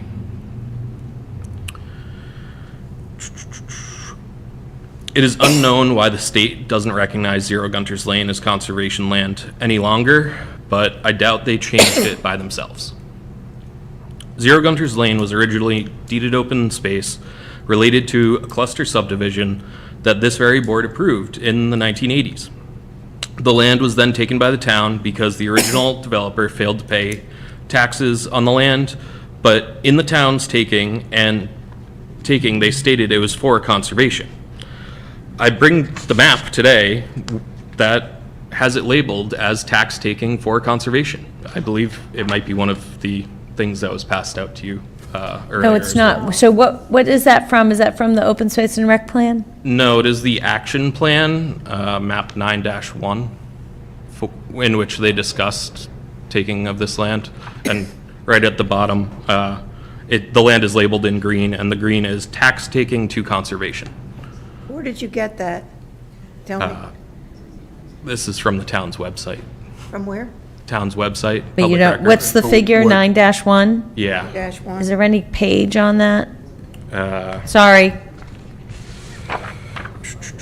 The 5-year action plan. It's the open space and rec, I think it's the open space and rec 5-year plan. It's in the conservation. Yeah, yeah. Yep, because I have on page 5-8 in our open space and rec plan, this parcel listed. Yes, it is also listed there as well. Page 5-8. It's under Pimlico Heights cluster, but the map and lot is this parcel. So, Pimlico Heights was the original Okay. development name. And when's that from, that document? oh, The 1996 plan has it, the 2009 plan has it, all the open space and rec plans have this parcel listed in it. so that was Arden Cadron, and she said that all of the open space and rec plans for the town of Mashpee have this land listed in its, as open space, beginning in 1996. Thank you. I apologize, I lost my spot. The Sewer Commission and the town manager are actively trying to undo the very work you do in protecting open space when a cluster development is planned and built. They are setting the precedence that no deeded open space owned by them is safe from redevelopment if they wait long enough. In fact, they want to actively redevelop such land. This undoes the very conservation they preach. I'm not opposed to hooking up to town sewer. I actually support it. It helps limit the environmental impact that we as a society have on the environment. However, this proposal and this location is not right. It's going against the town's own stated goals regarding conservation and deeded open space. So I urge you to vote against that, but it seems like you guys already are against this. So thank you for your comments, and thank you for the time. Thank you. Thank you. Hi. Hi, good evening. Richard Reed, 23 Gunter's Lane. How are you? Chris said it well, Kevin said it well, so I'm not going to reiterate any of that. I've been here since the beginning. I'm one of the original owners. And everything they've said is definitely true, the way the land is and everything else. I'm totally surprised at the reaction of this board of not knowing what's going on with other people and why you guys weren't even aware of this. And Dennis said, who's responsible for this? And that's our question. You know, how did they come about this? They send a drone over and say, this is where we can put this? And again, it's hills and valleys back there. You'd have to do a lot of backfill to put something in there that's flat. That's for darn sure, you know? Have they done an environmental impact study on it? I would probably say no, they haven't, but they may have, I don't know. So, and I'm not going to take up all your time anyway, because they've said it perfectly, you know? And again, I got something about it, and Chris talked to me about it, and we all have a paper on it, but, and the first thing that was You written... didn't get a letter? You didn't get a letter from I got a anybody? letter stuck on my door. It was on, might have been July 1st or 2nd. I've been home working out of the house since March, and that's where it came from, you know? I was under the impression, according to Massachusetts, you need to have a certified letter when this is going to go down, and that never happened. And I've been noticing along Pimlico Pond and other streets in that area, they've been marking the middle of the streets. And I said, something's going on here, you know? I wonder what that is. So back in May, I called here. I had just gone to the dump. They're all talking on the news about phase 1, phase 2, now phase 1, you got to hook up, let's go, let's get the ball rolling. You got a deadline, and everybody's going to have a deadline because you're going to lose money if you don't. I understand all that, you know, and I know the project is being funded to the tune of around 10 million. So I said, I got the phases, I don't see my house in a phase. So I called here, told them who I was, and I said, what phase are we in? And the woman said, after about 5 minutes of looking, she said, we don't see you in any phase. So there was no plan anywhere. All of a sudden, it just developed. And now everybody's out, and surveyors are definitely out there. They've already marked the catch basins, the sewers, where the water runs into. They all have numbers on them. And then I think it was last Wednesday or Thursday, I looked out the door, and there's a guy at that sewer location actually surveying straight back into my land. So he didn't know what he was out there surveying. Now, we were told in a meeting here that these surveyors went out ahead of time before that board even knew about it.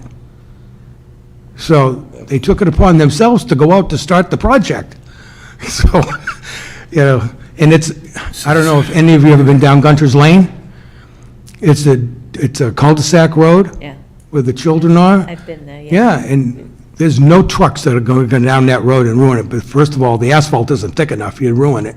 And the town just did it. So it's, I appreciate all your comments about it and your feelings so far on this, so. And you know what? I invite you tomorrow. You can go. Okay, You can all go. there you go, Michael. All All right. All of you can go, so thank you very much. right, thank you, Mr. Reed.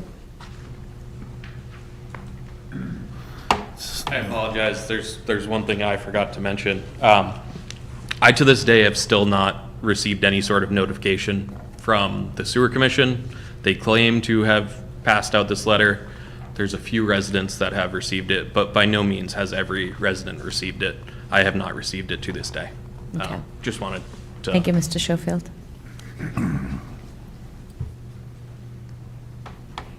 And I appreciate everybody staying. I know, I really appreciate this. Hi. Hi, my name's Joe Burnett. I live at 27 Gunter's Lane.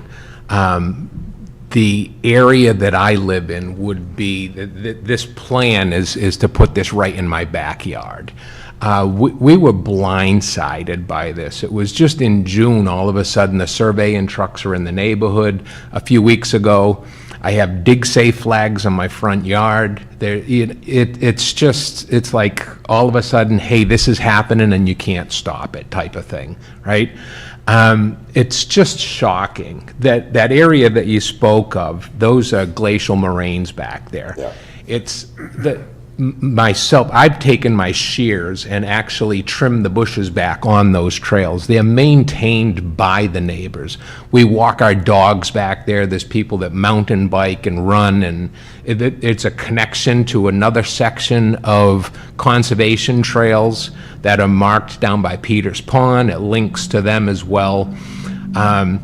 It is a beautiful area. The pine trees back there have to be at least 36 inches across. They're massive pine trees back there. To fill that area and to cut those trees, it is mind-boggling how much work would have to be done to try to develop that back there. But beyond all that, it's our neighborhood. For 24 years I've lived there. We're on our second dog now, walking the trails back there. My daughters are now the oldest kids in the neighborhood, where younger kids now have moved into the neighborhood. So there's generations and the families, the people that spoke here, we've got some of the oldest neighbors in the neighborhood and some of the newest neighbors in the neighborhood, and we're all feeling the same way. This June, surveying trucks show up, the streets are all marked, we all get, some of us get a letter, some of us don't, but everybody's talking. We have our own little chat online, and everybody's basically blindsided by this, and we just feel like it's really sneaky. It's underhanded. It's like you got to do something and do something quick before what? It's not even being explained to us. And for this whole board to know nothing about it is shocking as well. That's all I really have to say. It is beautiful land, and I wish more people would actually walk back there. Well, sometimes I wish that. It's my backyard still, so anyways, with that said, it's a really nice area, and we want to keep it that way, but the bigger thing is the fact that it's underhanded the way this whole process is going about. And to read in the Mashpee Enterprise, and all of a sudden, it's like, bang, now it's here. It's like, all right, what's going on? It takes me 3 to 4 weeks and 5 or 6 signatures to do a set of steps off my back porch. All right, so I got to run it through every town, the building department. I got to go to zoning. I got to go to the fire department. Everybody's got to sign off on this. I got to get engineers. I got to get inspections, right? But the town is all of a sudden going to show up with a bunch of surveyors and say, hey, here's our plan. You know, it's sort of like, it's not a two-way street here. It's very sneaky. And if I did that, I'd have a big orange sticker on my door, right? Anyways, well, thank you for your time. Okay, All right. thank you.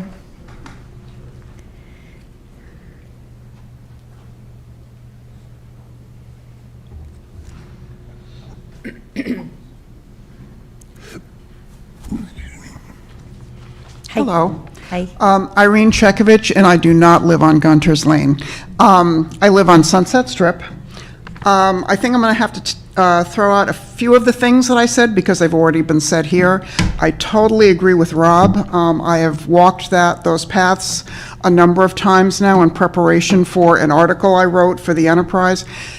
I've walked on many of the conservation lands in Mashpee over my 30 years here, and it's one of the most beautiful parcels I've ever seen. To see those moraines, the ravines, the hills, I mean, even just from a practical perspective, how the heck are they going to level it? But just, it's a phenomenal piece of land, and I really invite everyone to go and see it so that you know what we might potentially lose if this thing goes through. One of the things that I say is, how can we consider ruining, destroying this incredible natural resource just to fix another natural resource? I mean, it doesn't make any sense. There are other alternatives, or as you said, I don't even agree with this thing being done before Waquoit Bay, Johns Pond, or Shumat Pond, but that's another topic. One of the things I definitely wanted to do in front of this board was, there's 3 things that I thought might be relevant. So first of all, the planning board's current open space and recreation plan, dated 2009, contains a 5-year action plan. And one of the year 2 action items reads as follows: transfer 31.3 acre Pimlico Heights Cluster Subdivision Space, MAP 2, Blocks 140 and 170, for tax taking to Conservation Commission. So this was literally on an action plan from 2009 that they should do this. And it's specifically talking about the 26 acres at 0 Gunter's Lane and the 5.3 acre parcel in the same subdivision. The second thing I wanted to mention to you is, also on the planning board's website is a January 2011 document that's entitled Mashpee Developments Permitted and Proposed Map. Now, I don't know if it's significant or not, but Gunter's is highlighted, and the highlighting is literally says existing protected open space. The third thing I wanted to mention is, at the far northeast corner of the property, 0 Gunter's Lane, is a conservation gate plus 2 official Town of Mashpee signs on a metal pole, so you know they were installed legitimately. One of them says Town of Mashpee Conservation Land. The other reads, this area is monitored by camera surveillance by the Town of Mashpee Conservation Commission. So based on those 3 things, I'm actually wondering if this parcel was permanently protected either in 2009 or 10 or 11, and it just slipped through the cracks, or the paperwork got lost or something. I tried looking online, but the online records don't go that far back, so I don't know if it's worth anyone pursuing, but and rumor has it Tom Fidella was adamant that this really was protected land. So I'm wondering if that happened. I don't really know.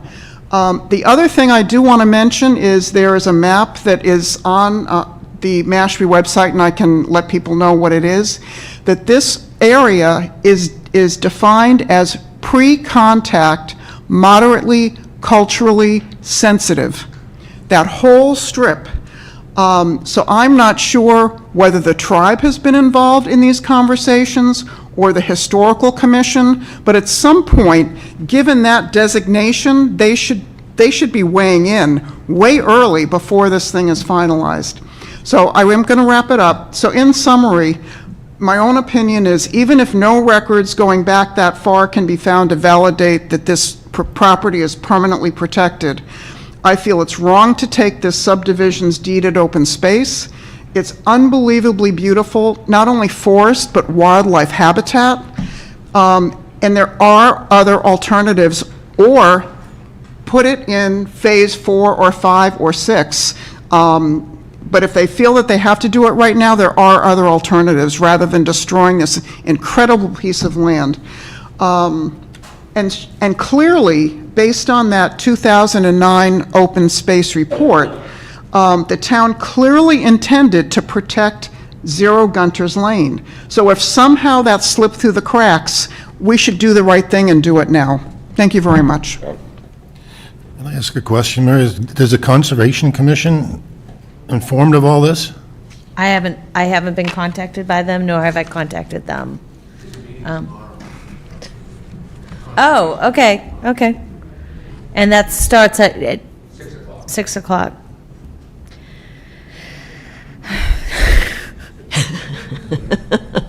Your to-do list is Oh, getting we're going to long. be here like for 24 hours solid. Okay, hi. Hi, I'm Arden Russell. I live on Sturgis Lane. I do not live in this neighborhood. A lot of my comments also have been already spoken, but I do agree with what you've all said about the need for this plant. Why the rush to get this on the October town meeting warrant? Why was the address of this site never mentioned? And it's still not even in the town meeting warrant. We're voting on something with no address. Nobody knows what we're voting on. We're being asked for $25 million. The bigger question is, why did this proposal jump the phases that are in the comprehensive wastewater management plan. They're outlined, they're there, and all of a sudden, one day, this jumped to the top of the list, and this one's going Not even in first. there. It's not even in, but It's not even in there. It's not even in the plan, but now Sorry. it's going, now it's going first for some reason. So by choosing this, we're choosing Mashpee Wakeby Lake over sewering Wacoit Bay. Why is that? But what I really came to talk about and ask you to do is ask for your assistance in protecting this important parcel of open space. All the facts lead to the fact that the town intended this to be protected open space. It's the requisite open space for a cluster subdivision, as Mary explained to us. The purpose of a cluster subdivision is to protect open space and natural resources. Can this be ignored? Can that be eliminated? If the neighbors were to come in here and say they wanted to build more houses in the open space of their neighborhood, would they be allowed to do that? I don't think so. All of the Mashpee open space and rec plans identify this as protected open space for a cluster subdivision. That means the planning board, the conservation, the commission, and the select board all agreed to those facts by adopting those plans when they voted to accept those plans. The totality of the facts around this say that this is protected open space. Again, did we not cross our T's and dot our I's? Maybe not. In 1988 and 1996, we weren't as savvy as we are now and knowing how securely we need to protect parcels.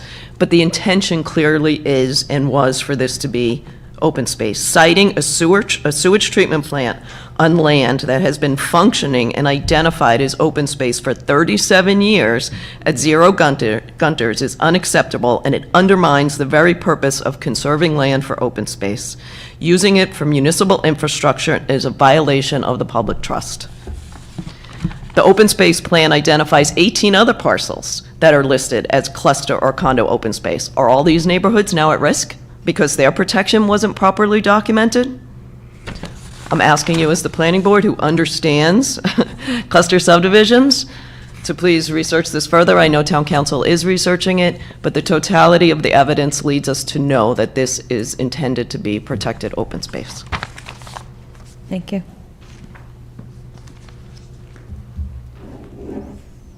May I? Yeah, hi, Rob. Just Yep. Okay. The sketch that shows the Mashpee portion of 0 Gunther, it does not show all the houses in the Sandwich side going towards Peters Pond and beyond Peters Pond to the right. What I would assume that those houses would be tied into this, and is Sandwich influencing this parcel to be chosen to as a protection of Peters Pond, more so than Mashpee Wakeby? I mean, it's very close to Peters Pond.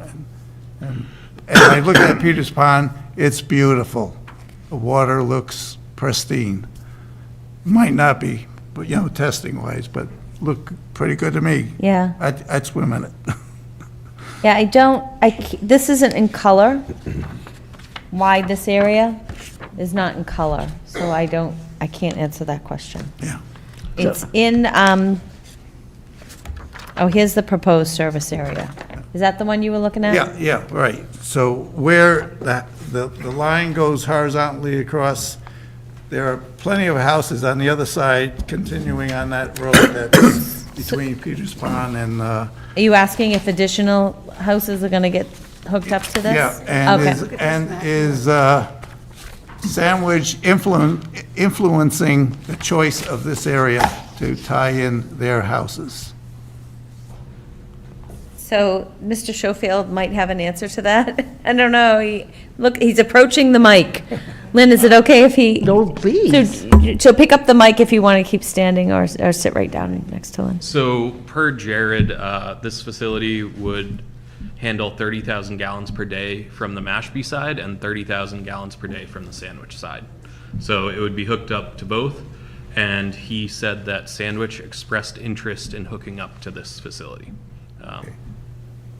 I don't know. Did they express interest in paying for it too? Oh, I think they would have to. Yeah, they would have to. The difference there is if we were to run pipes through Sandwich, then my understanding also per Jared, is that abutters to those pipes in Sandwich would be able to hook up for free at the expense of the town of Mashpee. Now, I haven't verified that on my own. That's my understanding per Jared.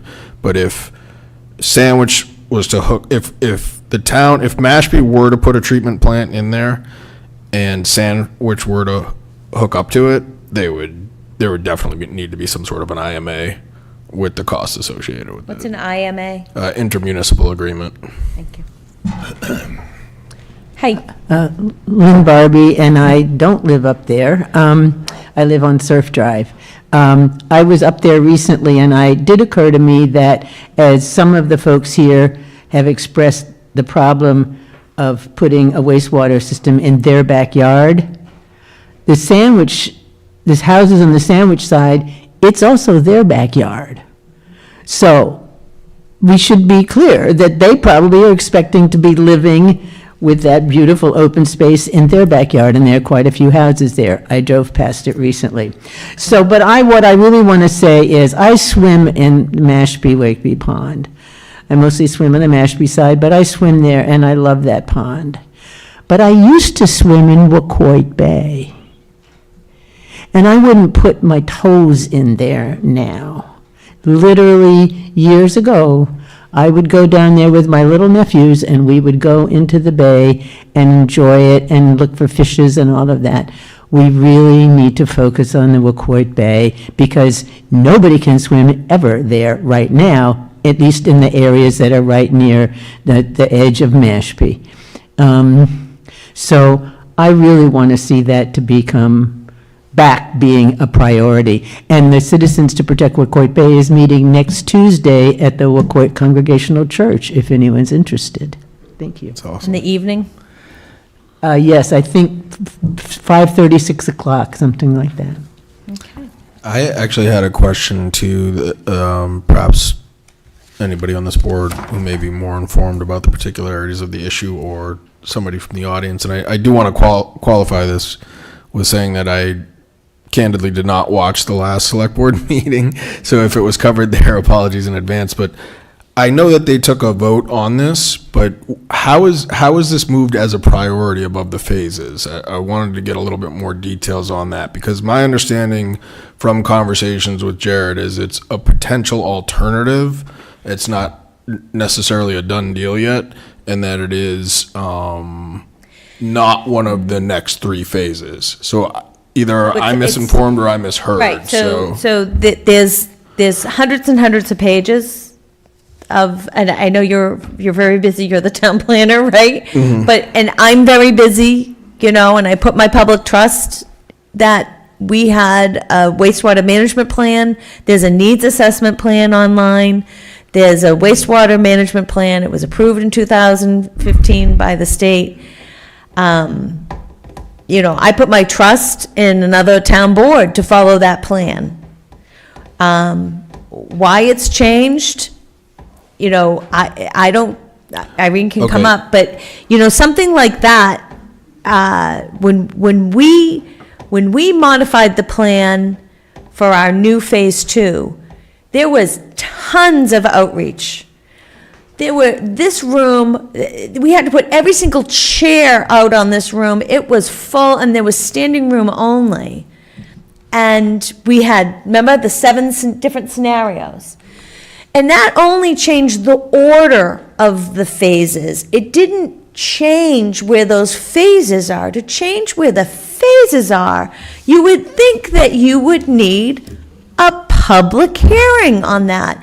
The public input that went into the needs assessment and the management plan was unbelievable, and the sewer committee did it. The sewer commission, who's I don't know if there's, I think there might be one veteran on there. It's a completely different board, and I don't think I don't want to speak for them, but the amount of work that went into that needs assessment and that management plan is incredible. And for people just to take a Sharpie and do another cartoon plan and change it is starting to get very annoying.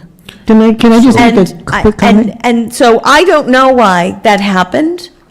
I'm sure people, the things that we have to do stuff as the planning board is incredible. The amount of public outreach we have to do and notification and just, listening to people and trying to build consensus. For this to be happening in the shadows and quietly sneaking through is damn offensive, to tell you the honest truth.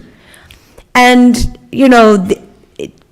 there are people who would not vote for wastewater in this town.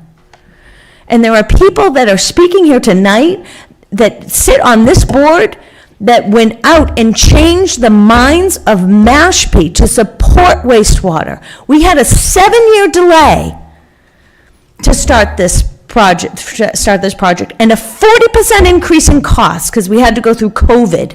Didn't happen till after COVID. And for now, for the people who have supported this to be kept out of the loop on new plans is I'm sorry, but it's actually offensive. We're a team, we're a town, we're one Mashpee, as Chucky Green always said, and we need to respect each other. And people who are new to this game need to respect that some people have worked on this for decades, and have supported this and really, donated hours and hours of time. I mean, we're looking at a former sewer commission. I mean, I'm one of the people that went out and door knocked to get that first vote done by town meeting. And that was not easy. We spent money on private postcards and door knockers because the town didn't feel it was in the position to do that. So we did it. And for now, for this to just be like, oh, thanks for getting us going. Now we'll take it into a direction that we're not even going to tell you about it. I mean, it's just, I'm sorry, I'm ranting. Go ahead. Well, I would just point out that, and I did not watch the select board, and I'm not sure if he said it publicly, but our very trusty reporter from last year, Lauren, wrote an article about this in which she says, in assessing Mashpee upon his arrival, Mr. Meter, which is Jared, said he noticed the northern part of the town of Pimlico Pond Road was not in any of the sewer phases. I rest my case. Yeah. Well, I guess we know where it started. Okay. So I don't want to scare you with my rant. Is there anybody else that would like to say something, practice a speech? Okay. I know. Good luck following that one. We'll see you all tomorrow. Okay. So I think the action of this board should be to come tomorrow at 3 o'clock. Does that sound good? Sure, Okay. I would like everybody to come. Yeah. I may be babysitting though. Okay. All right. That comes first. I wrote down the notes. If you're not there, I'll express. I'll try to make it. Okay. All right. So if that's okay, we'll go on to the next item. I thank you. I know it's 9 o'clock. I thank you so much for coming. This is how democracy works. Thank you. Thanks for coming. Okay, now back to a boring item, road taking warrant article.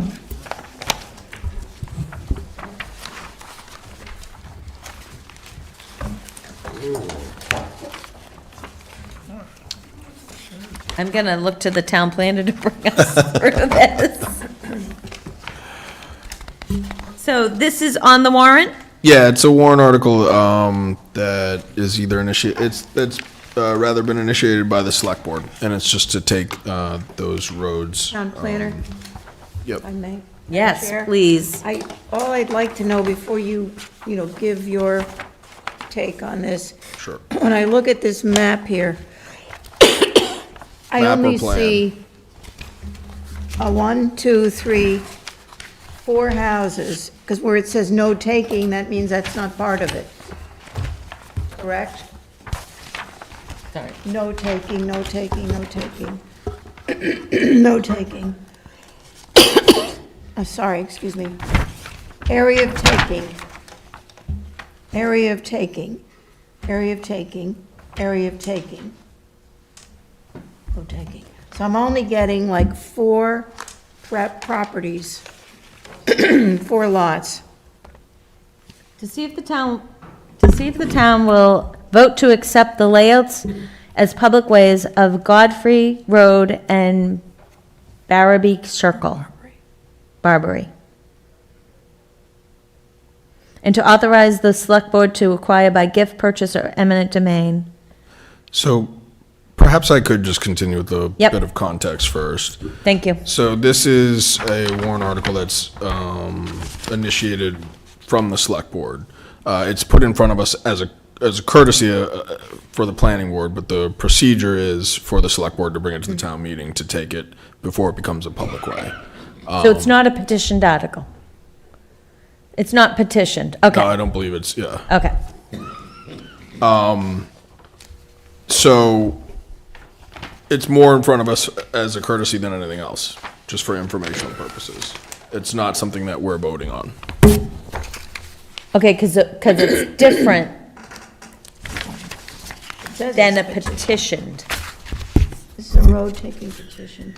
It's been submitted. So it does say, that below is a road taking petition that has been submitted. Oh, perhaps I'm mistaken then. Oh, perhaps I'm mistaken then.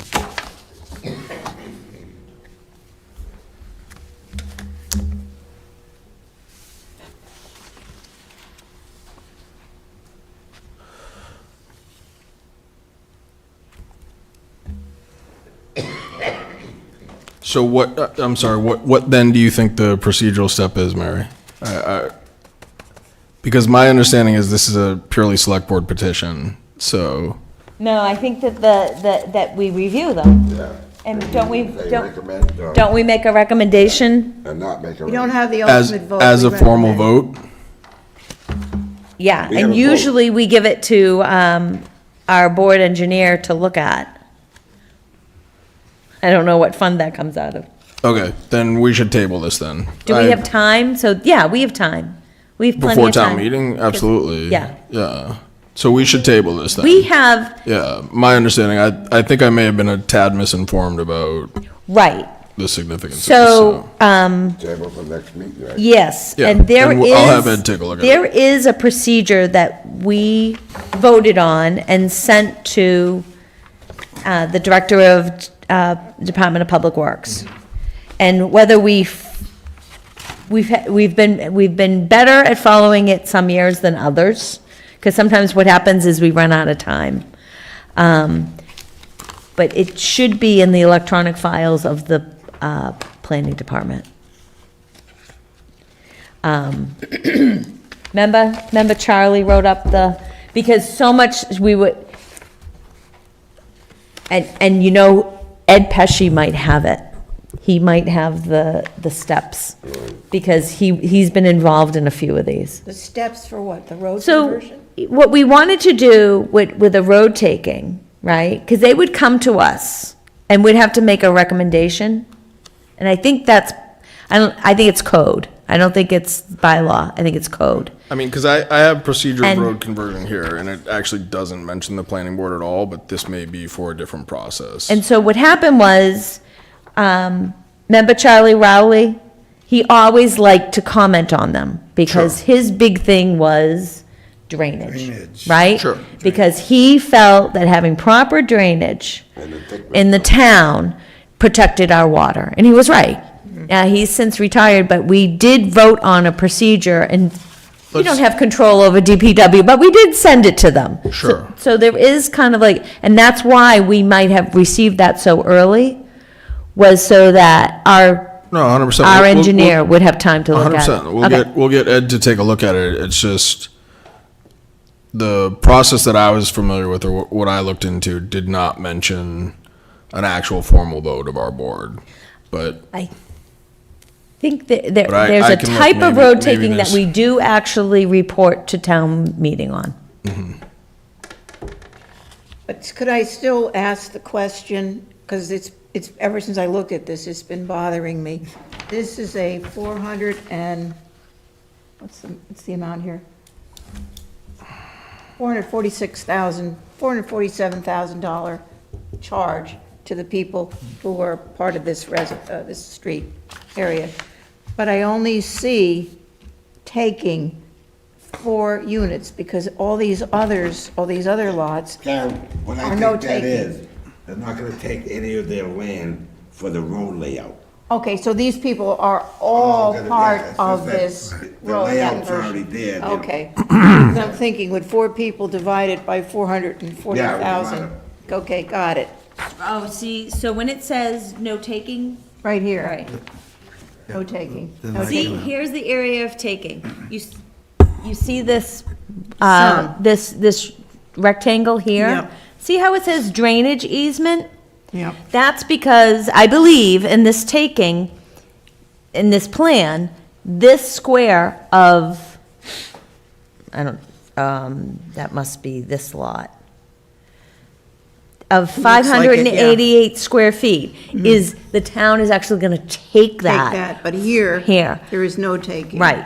Got I it. think that's what that means, but we are gonna, I know Ed Pesci would know the Yeah, answer. they're gonna take for the retaining wall. Yep. See, there's a retaining wall. Yeah. See, these are not taking any land here, Right. but that one is. Okay, great. Thank you, so we'll have that for the Yeah, next meeting. Let's table it, let's have Ed take a look at it. Chair's report, I think you know what I've been up to. There is, did you catch that the Cape Cod Commission? I did. Okay.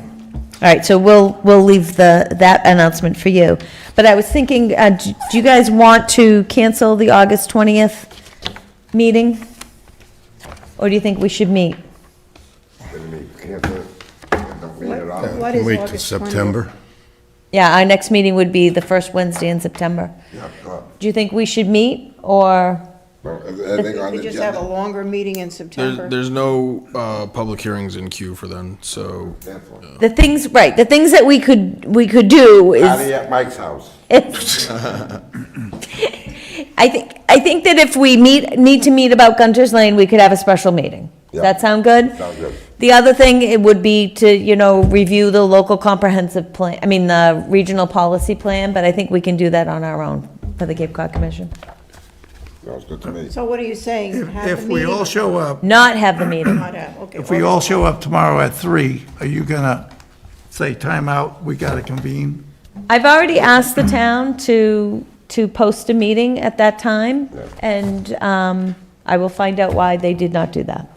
But So if he. let's just not sit next to each other or have any side conversations.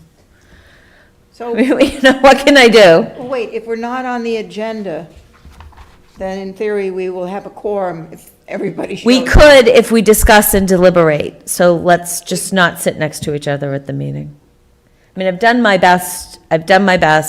There are some people who feel that if you go to another meeting, you don't need to. 3 people, we have a quorum.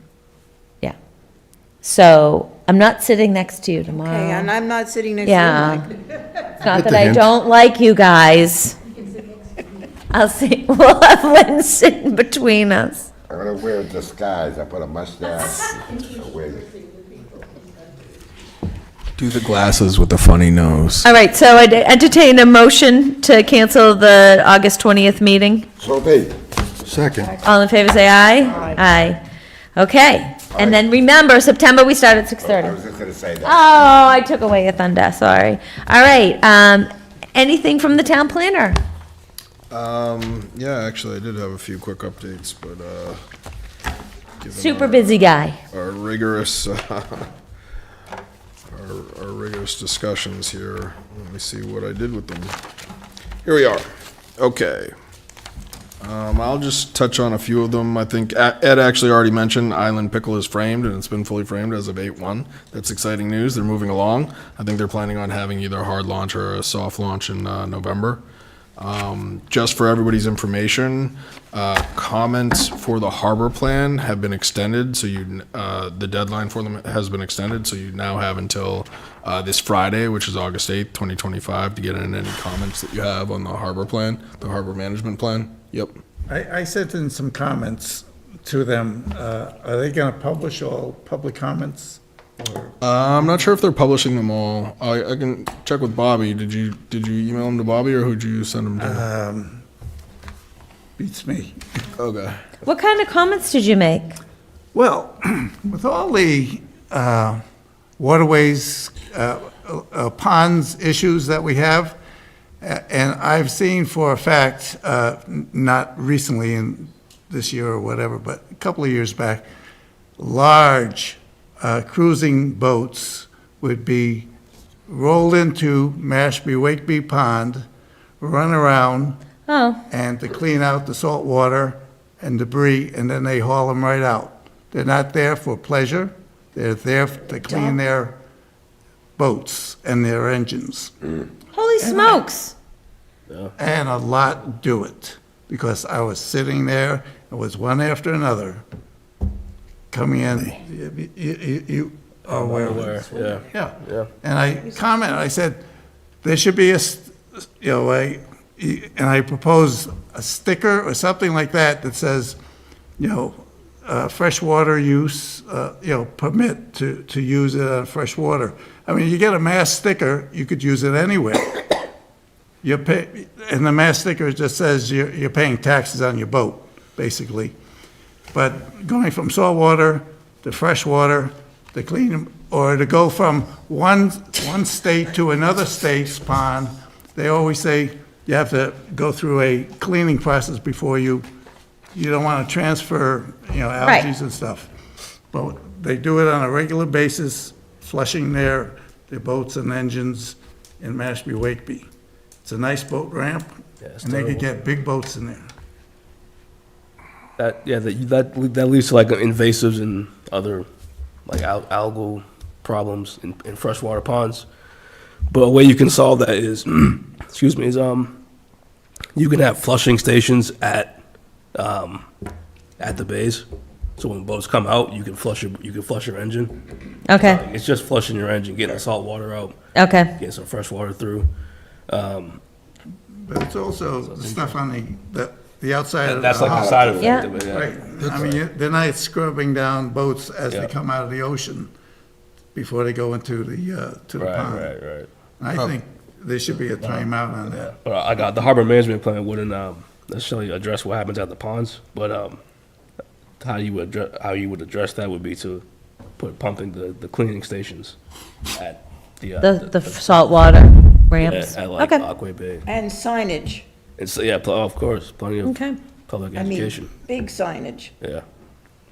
And there should be a fine for dumping. Yeah. Big fine. I do. I swim right there. Karen's like, that's gross. Okay, thank you. Sure, and just two other things real quick. One Cape is coming up in mid-September. If you haven't signed up already and are interested in going, the registration period has opened, so please do sign up. And we have a small budget for that. Yes. Yep, so I don't know, talk to Brian's office about how to get them to pay for us to go. It's really a great thing. At least try to go to one day. I think you just go online and you just say, send an invoice, Okay, and they send it. okay. Did you register?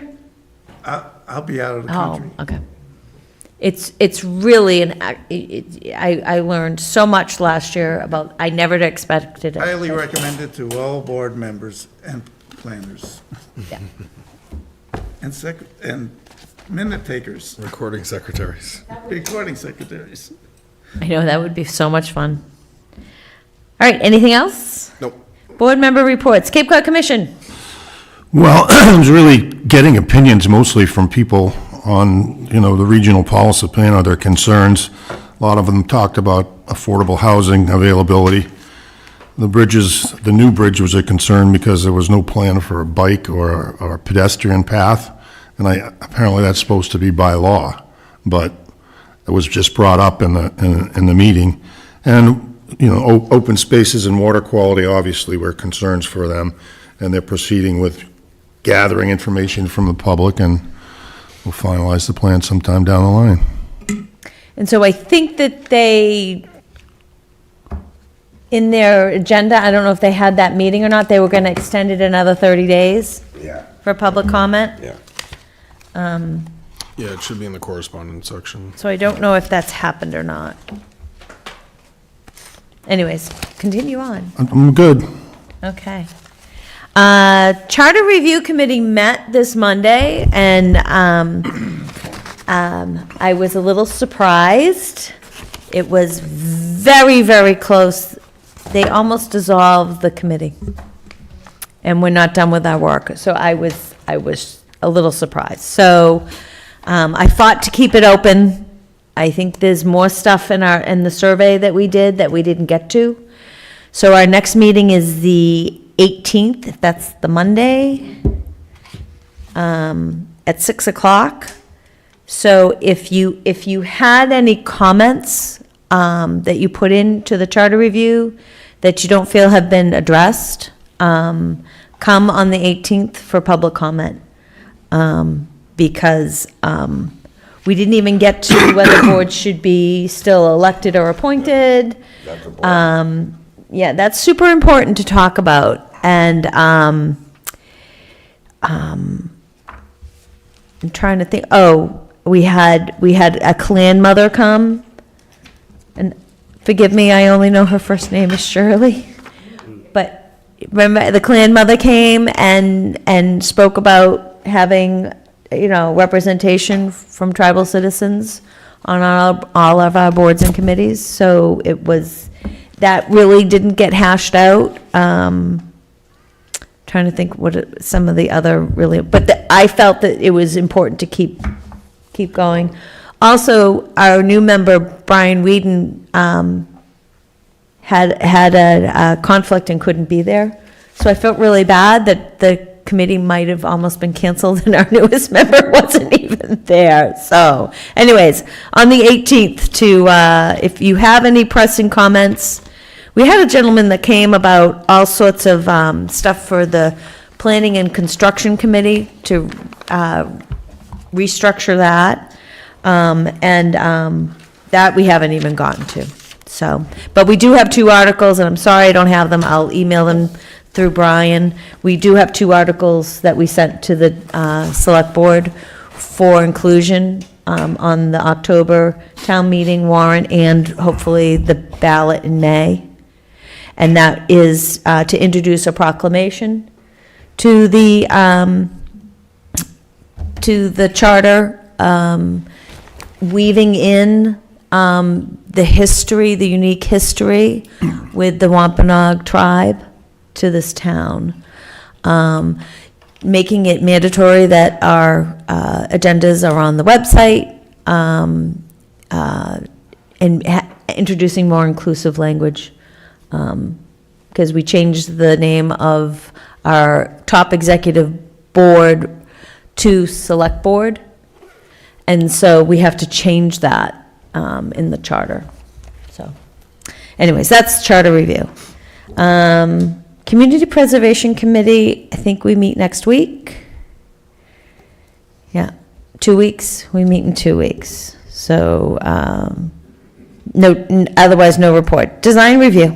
No design review. Plan review. There's no meeting. Environmental Oversight Committee. Yes, we met a few Mondays ago.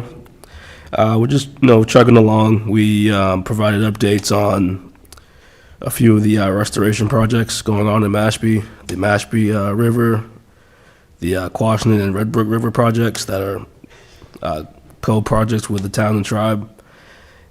Specifically, the Upper Mashpee River project is a town project.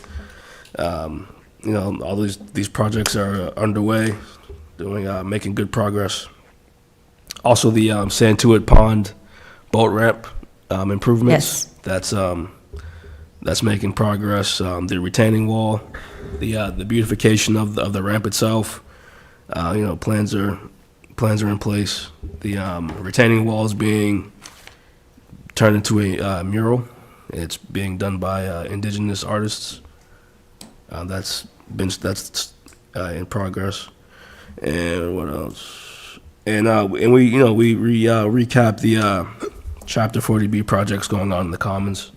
Same comments were raised as we raised, and people around town have raised. So I have a question for you Yeah. about the Santuit Pond boat ramp. Yeah. Did you hear the comments of Selectman Whedon about the gate? No.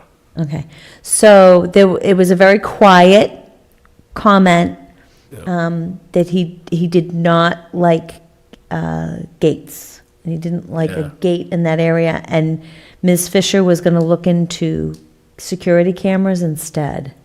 Yeah. So did you hear anything about that? I actually have. So, the Conservation Commission we've had talks, through my position with the Natural Resource Department from the tribe, and talking about alternatives to gates. Most places I would feel the town's pretty receptive to at least opening the gates on a almost full-time basis. Some gates we need to talk more about. So it's. And the other thing, Talks are there, so that's good. a lot of gates came up in town, and this might just be my recollection, but when the land steward project kind of like, all the people retired from their retirement, and they were no longer land stewards, and that kind of land steward structure kind of dissolved. Yeah. Because the land steward project, you would be assigned, an area, and you would walk it all the time and take care of it and monitor it. And if there was anybody dumping, you would report it. And that kind of, that structure is no longer there. So it's also something. I think the people that first started it was like 20 or 30 years ago. Yeah, it was called the Mashpee Conservation Corps. Yeah. And we did all the trails. We made a lot of Yeah. trails in Mashpee. And people used to go and check on them, make sure there was no rubbish on them and stuff. Yeah. But as the time went on, we would get older and older, and then it went over to what you just said, that other. Oh, okay, went to a land steward program, but it could be something that Yeah, that's is part of the talk. another alternative. Yeah. Because the poor DPW doesn't have time to do it, so it's easier to put up a gate. And there was a lot of dumping, going on. And, anyways, I'm giving you some feedback for them. Like, another alternative is the land steward program. Go ahead, I'm gonna recognize this. Yeah, Joe Burnett, 27 Gunter's Lane. That land steward program, when my daughter was a senior at Mashpee High School, we tried to make it a senior program for the kids to go through the woods. We took photos of all the trash dumping. I was a card holder on the land steward program, and we went through the trails in Mashpee, took photos, and then brought it back to the town. What we wanted was we had construction companies and pickup trucks ready to pick up trash, but the DPW and the liability and being able to actually take the trash to the dump and get it through without stickers. The whole thing just became one big old, it was just such a pain that all these seniors in high school that really wanted to do this, they just gave up because we couldn't find alternatives. We couldn't use our own trucks. We couldn't get the DPW. We couldn't pull trash out because of the liabilities. The gates on the trails were blocked, so we couldn't clean it up. It was just, we were looking for vouchers just to help clean up the trails. And, it was really one obstacle after another. But being that you mentioned it, yeah, it was great while it lasted. They used to have GPS sticks too that you could actually go through on the trails and do location settings and markings and all. So it was, there's a lot of trails. Well, we're gonna update our open space plan soon, so let's keep that on the short list to add back in. Anyways, I know it's late, but I couldn't help it. Yeah, I mean, that's good. That's what it is. It's about the illegal dumping, right? I think from the town, what the town's thinking is the gates that they're willing to open is corresponding to the amount of illegal dumping that they've noticed, you know, so. And also, it comes down to who would be responsible for cleaning it up, right? It's 'cause the DPW is Right, overburdened, right. and, Well, I know where I live, people go in and hunt. yeah, And I just remember this guy walking out of the woods, yeah. being like, I just bagged a deer. And I'm like, how are you going to get your truck in there, right? Because the road is gated, but anyways. Yeah. Crazy, there's some, I mean, even with the gates, big piece of the trash get in the woods, so,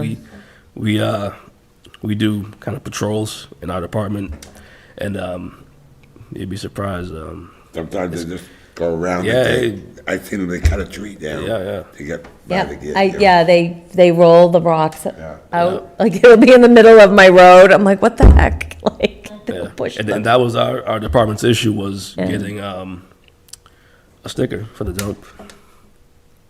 We couldn't get a sticker for the dump. So if we did find anything, it was a hard process. It was like, if we found, say, a boat in the woods, right? Find it, notify the town, and the town was supposed to come get it. Oh, okay. We couldn't get a sticker for some odd reason. I get it. Okay. Yeah. Okay, thank you. Historic District Commission. No meetings, but I got a question. Yeah. What's happened with the Parsons house? Well, it seems like, The parsonage, it's being, are they still working on it? it's going to be revitalized. I've been wondering, it looks like it's at a standstill, they plywood it up. Yeah, it's going to be revitalized, and But that's exciting to get that going, yeah, it is. All right, No, I'm looking forward to it myself. Yep. Historic District Commission. no meeting. Okay, we have correspondence and notices. Seeing no other item, I take Make a motion to adjourn before you even ask. Second. and all in favor, say aye. Aye. Aye. Thank you.